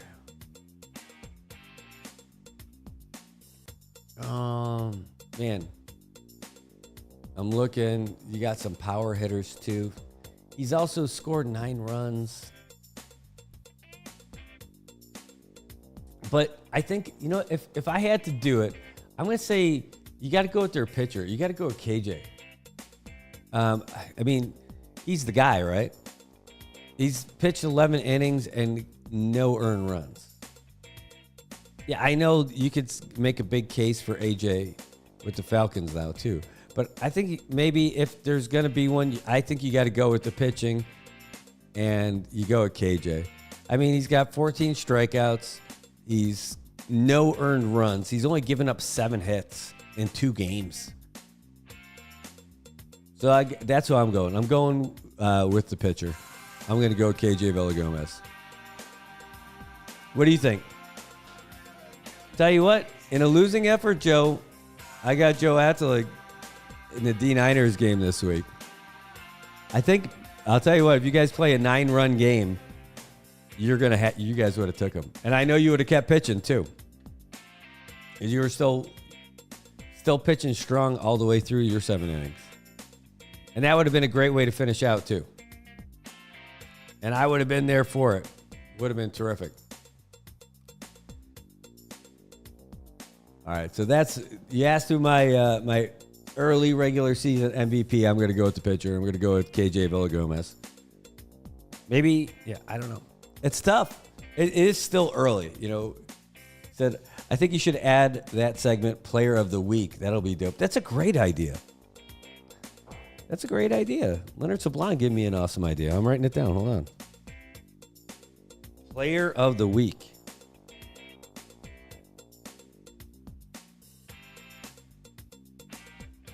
Got it. Hey, by the way, speaking of players of the anything, AK, that's right, Atkins Curl Toyota, they're celebrating their 110th year of operation. Can you believe that they've been around 110 years? Yes. I think they started before the Guam Chamber of Commerce. Either that or they were the charter member of it. I bring them up because they are the newest sponsor for the Saipan Baseball League coverage that we've got for you from NMI News Service. So we just met yesterday to finalize that deal. So, all right, props to AK for jumping on board with that. But they want to have the AK Player of the Game, and that'll be for the Saipan Baseball League Game of the Week on the NMI News Service. And so whoever is named as the Player of the Game, they want them to come down to the dealership, and they're going to give them all kinds of merch. Merch, drip, swag. They'll have all of it. Take a picture down there, and they'll post it up on their sites, too. That's pretty cool. Joe, you would have won. I think I would have you would have been the Player of the Game, for sure. The highlights of the week would be great, too. Now, I'll tell you, I'll ask Kyle. So I know he shoots his guys shoot a lot of stuff. We're only there really for one game a week, maybe two, depending on the week, right? Like this week, we only had one game. It was an either or. We had people leaving off island and everything, so it was a really difficult thing for us to try and get 2 games in this week. But that way, it also puts more of a premium on that game of the week, right? So that's why we chose that game, because we want to see D-Niners Falcons. That was going to be a great game. That's the same reason why we're going to be doing Tuesday next week, because we want to see Bandits and Padres. Somebody's not going to be undefeated anymore. I'll tell you that. Somebody's going to lose a half game, and it's going to be big. So we're looking forward to that. Bandits and Padres next Tuesday, 6:30. Do we have any other big games like that? Yeah, I think the following week is a good one too. So let's see. So this is week 8. Next week is week 9. So that's the game we're going to cover is the Padres and the Bandits. The following week, there's some more good games. Bandits and Braves, Royals and Bears, Sandlot and Padres. I mean, Blue Jays and Cardinals. Like week 10 is a good week. Ooh, week 11, Joe, D-Niners Cardinals, going to be a good game. Week 12, Cardinals and Sandlot. I think White Sox and Padres is going to be a good game. Bears, D-Niners. Oh, that's going to be a good one. 2 really heavy teams. And look, Falcons and Bandits. This is week 12. Week 12 might be the most exciting week of baseball here in Saipan all season. White Sox, Padres, going to be a great game. Cardinals, Sandlot, going to separate the men from the boys quick. D-Niners and Bears, and then Falcons and Bandits. I'm telling you, week 12 is going to be a great week for Saipan Baseball League. What about week 13? Well, I'll tell you, Sandlot and Falcons is going to be a good game.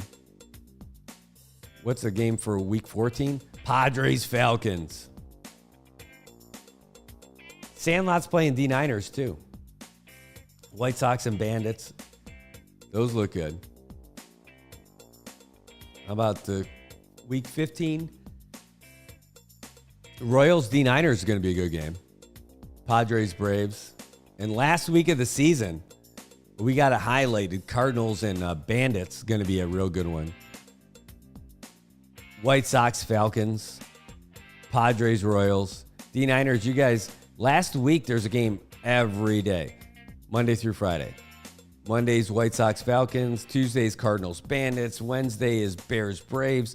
Thursday is D-Niners, Blue Shark. And Friday, Padres, Royals. I'll tell you what, Joe. That is a trap game for you guys. You might walk in thinking you guys are going to roll Blue Shark, but you guys just got to be clean. You guys play like you played the other day. You guys are going to be awesome. But you guys play sloppy against Blue Shark, those guys will have a chance to get you. No way. I know. Hey, I know. I'm just saying. Just got to play clean. You have to. You can't roll out there looking like dead fish, Jim. I didn't get to read this out yet, so I can't even say it, but I know it's going to be a good piece. I'm looking forward to it. If you guys don't know, in the Saipan Tribune, they've got a regular feature from Jimbo Rayfan, and it is one of the things I look forward to reading whenever it does pop up. I look for it. I don't look for everybody's column. I don't look for everybody's letter to the editor, but I look forward to these because they're always insightful. And it's written by a guy. Now he's going to be like, "Oh, you make me feel so nice." I know, because you're just great, dude. But I like it because it's so insightful, and it's written by a guy who has like a career of helping people.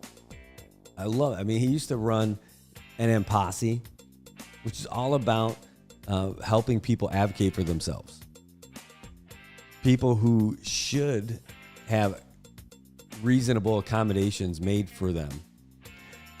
And when those accommodations aren't available, he helps them, or he did help them, advocate for themselves and get solutions. And then now, as the director for OVR, all he does is fish and help people. So I look forward to what he has to write. Anyway, he's got his latest column. It's in the Saipan Tribune today, entitled "Dead Fish." And what I really want to do is have him read it, and I want to record it and play it for you with his voice. And he's so he doesn't want the spotlight and all that other stuff, but I'm telling you, it would sound better coming from him. He talks about Socrates, Mark Twain, Oscar Wilde, Gandhi. That's just in this one. Oh, I'm seeing the Morlocks in here. Oh man, what else we got? Well, I'm just scanning real quick. I'm looking forward to reading. I don't want to skim through all this stuff, but okay, I'll give you the opening gigantic paragraph, the way it's spread out in there. Let's see if I got something better music-wise in the background to play. How about that? How's this sound? All right, that's not so bad. It said, all right, so I'll read the first part just to wet the beak, I guess, for you. And you can check this out on your own. Again, it's in the Saipan Tribune. It's Dead Fish, written by Jim Rayfan, special to the Saipan Tribune. He's the OVR director, and he writes a column every week. I'm telling you, it's good stuff. Here's what he writes. It frustrates me at my age, and for someone who often acts like he knows it all, to consider just how much more I have yet to learn and how little time, relatively speaking, I have left to figure things out. About a lot of things, but certainly about human nature and the complexities of our relationships with each other and with life itself. The ebb and flow of individual life experiences and perspectives make it difficult to grasp in a single thought the meaning of life, much less any certainty about the best way to live it. Complicating matters for many of us is having been raised in juxtaposing cultures, island seafaring warrior poets of the Mortlocks and Old South, Confederate good old boys of Virginia for him. You really can't script a juxtaposition of more complex proportions. What may be acceptable in one is not always correct in the other. It's fair to say being mixed up can be confusing, but there is hope in finding balance down the middle, on an even keel, if you will. There is an undertow of commonalities in nearly all cultures, but we sometimes need to wipe the fog off the lens from our respective upbringing to see and appreciate them fully. Perhaps there is some truth to Socrates saying, the only true wisdom is in knowing you know nothing.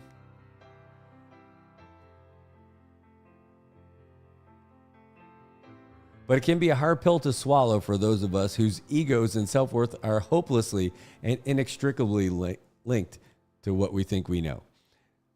Whether through formal education, self-study, or even casual conversations, there's always something new to learn. In the words of Mark Twain, we should never let our schooling interfere with our education. Education being that which reveals to the wise and conceals from the stupid the vast limits of their knowledge.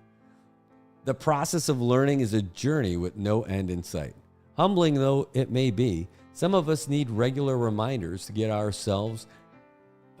over ourselves, and that we really can't ever know it all. Bear in mind that a true friend stabs you in the front, not the back. I've had the good fortune of being guided, or perhaps influenced is a better word, by some such friends and family members.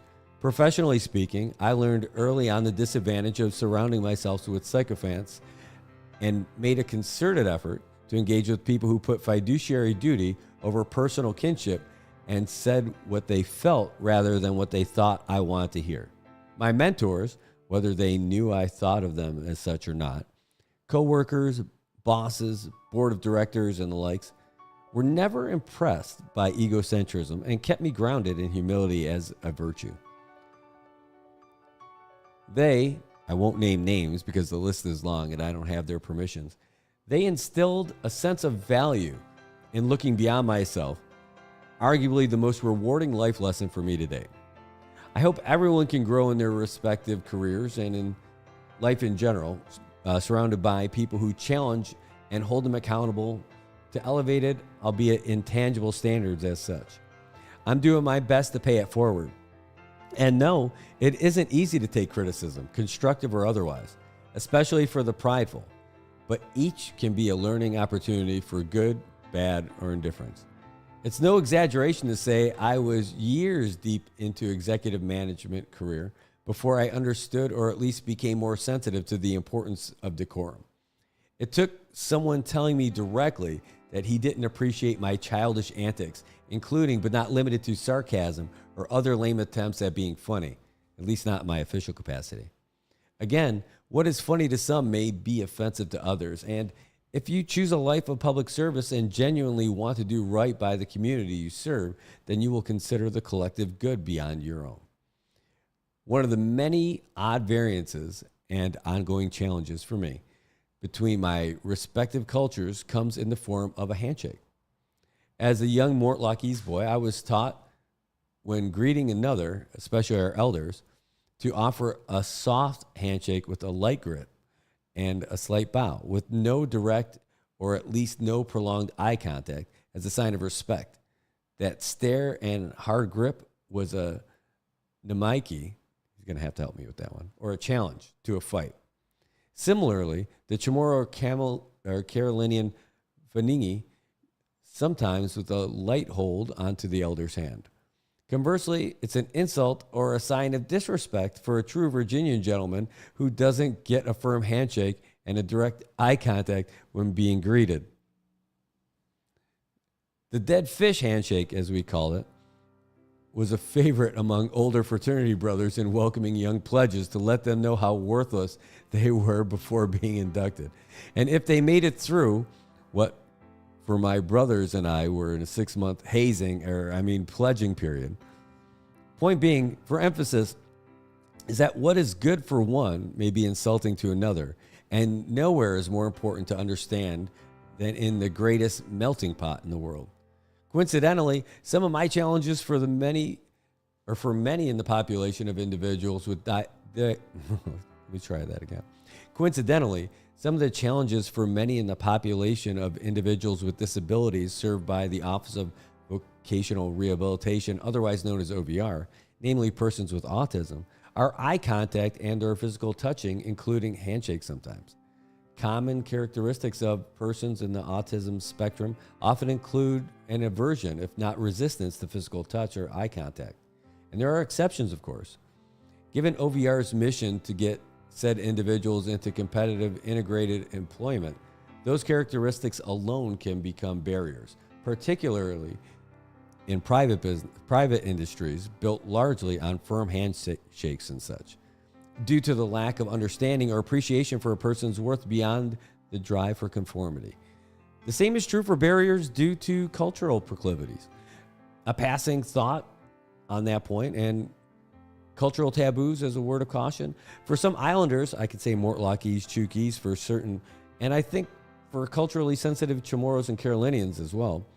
Jokes relating to a man's mother, sister, or other female family members, especially, although not necessarily, in mixed company, are straight up fighting words.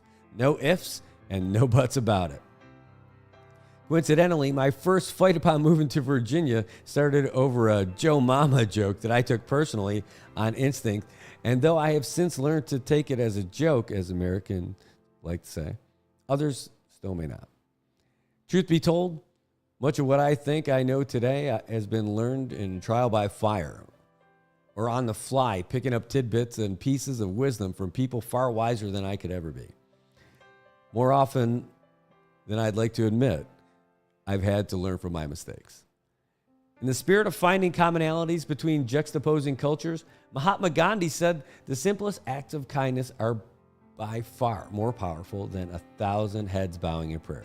And his polar opposite, in terms of culture and lifestyle, Mark Twain, reminds us that kindness is a village which deaf can hear and the blind can see. And finally, Facebook told me, if you can't be kind, be quiet. That's from Jimbo. You want to find out more about the vocational rehabilitation services for people with disabilities? Call the OVR office, 670-322-6537 or 6538. Or you can find them online at ovrgov.net. I said I was only going to read the beginning, and I just kept going. It's good stuff because I really just wanted to finish it and see where he was going with it. I look forward to reading these things every week. Again, they're thoughtful, they're insightful, and it always has a great tie to what's going on and a different perspective for the folks that he services over there at the Office of Vocational Rehab. That's this guy's life. He writes good stuff. And I certainly appreciate that we got someone like that over there running it. All right, folks. Well, that's about it for our show today. I feel like every Friday is that little last chat. I could just press play if I have him record it. And you'll hear it in his voice, and it'll sound so much better because he'll know what he's going to be saying before it comes out. Instead of me getting it fresh right off the cuff as I check it out right there. Anyway, I want to thank all of you guys for tuning in and listening today. I'm glad that you guys are here listening, watching, you name it. Before we do go, though, I'll make sure I'll get you guys the latest from AP. That'll be coming out within 60 seconds from now. But I hope you have a great weekend. You guys deserved it. You earned it. It's been a long week. We got a lot going on in the Marianas. There's a lot happening. We're dealing with all the election stuff that's coming up. And, you know, and it's not usually a big deal in the midterms, but this is a particularly big deal for us. And, you know, we're looking to get through it and get through it together. No matter what, all this stuff that's happening in the mainland, all this party stuff that's going on, doesn't really matter. All it matters is that we're there for each other. That whole thing that Marianas Strong is more than a hashtag. That's about us being on the same team for everything. You know, at the worst, the person you like the least out here and you have anything happen, you're going to have to, it's going to be us against the world for anything. You know, after those storms and this economic thing that's happening for us, we're just going to have to be there for each other, and that's it. So, all right, enough of that sad, down stuff that we should have the new one here. Yes, we do. We got the latest update for AP News. I'm going to give you this. I'll give you another commercial, and then I'm going to give you guys the rest of the weekend. In fact, take the rest of the day off. Here's the latest from the Associated Press. Get y'all up to date with what's happening in the U.S. and all around the world. AP News, I'm Ben Thomas. The U.S. is sending $225 million in new military aid to Ukraine. The package includes ammunition Kyiv's forces could use to strike threats inside Russia to defend the city of Kharkiv. Meantime, Sagar Magane reports President Biden called for solidarity with Ukraine during ceremonies in France marking the 80th anniversary of D-Day. At the American Cemetery in Normandy, overlooking one of the beaches where Allied forces came ashore 80 years ago, the president said Europe is again under threat.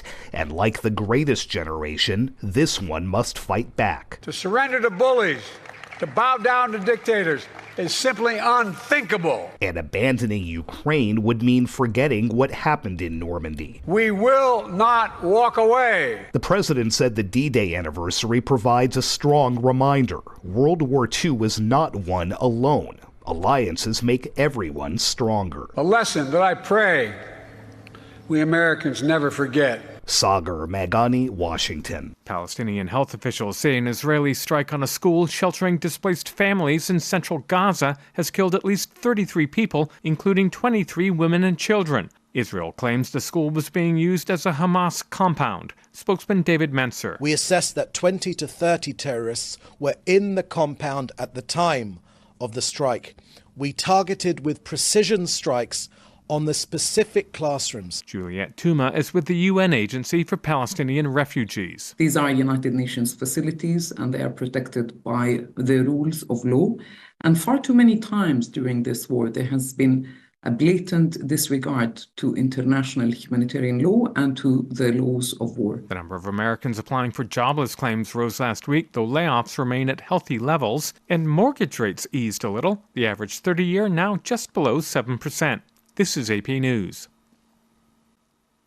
A judge has ordered longtime Trump ally Steve Bannon to report to prison by July 1st to serve his 4-month sentence for defying a subpoena from the House committee that investigated the U.S. Capitol insurrection. And a retired NASCAR driver is facing charges related to the Capitol riot. Ed Donahue has details. Ty Scott, his adult son, and 2 other men from Pennsylvania are accused of entering the restricted grounds of the Capitol. Prosecutors say Scott struck police riot shields and attempted to rip one out of an officer's hands. 2 others were holding golf clubs. Scott's son is accused of throwing a flagpole and an area closed sign at officers and screaming profanities at them. Tipsters helped identify the men. One recognized Ty Scott from his NASCAR days. Scott competed in dirt racing events before moving into the NASCAR Winston Cup Series in the late 70s and early 80s. He never won a race. Ed Donahue, Washington. And I'm Ben Thomas, AP News. Thanks for listening.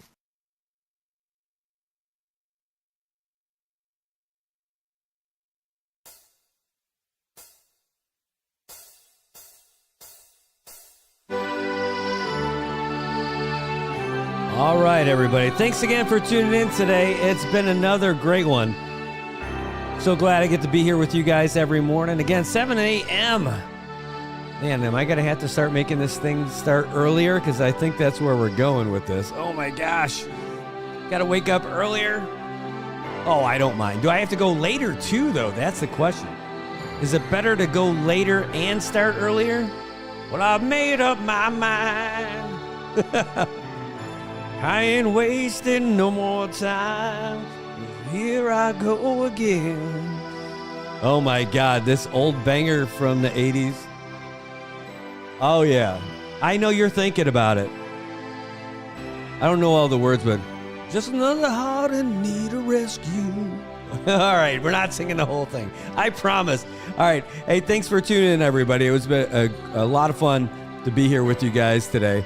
And we look forward to having you guys come back and join us on Monday for another edition of Good Morning Marianas. Remember, you can call us. You can send us your questions, your comments, everything you got.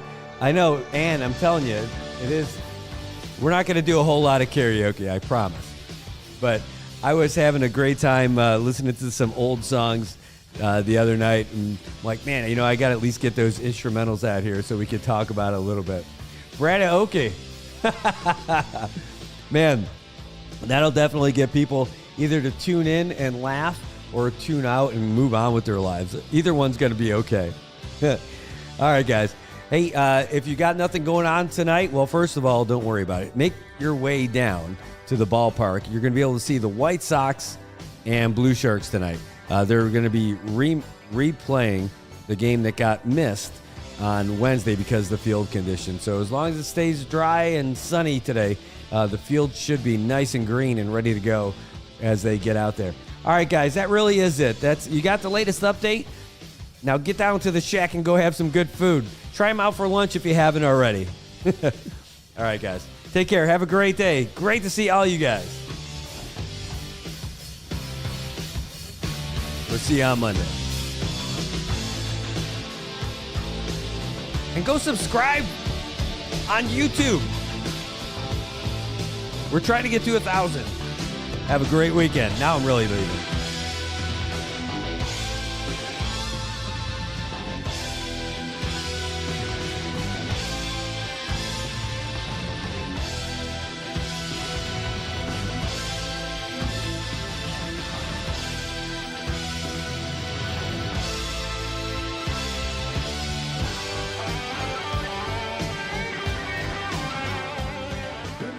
Marianas, so many things we gotta discuss.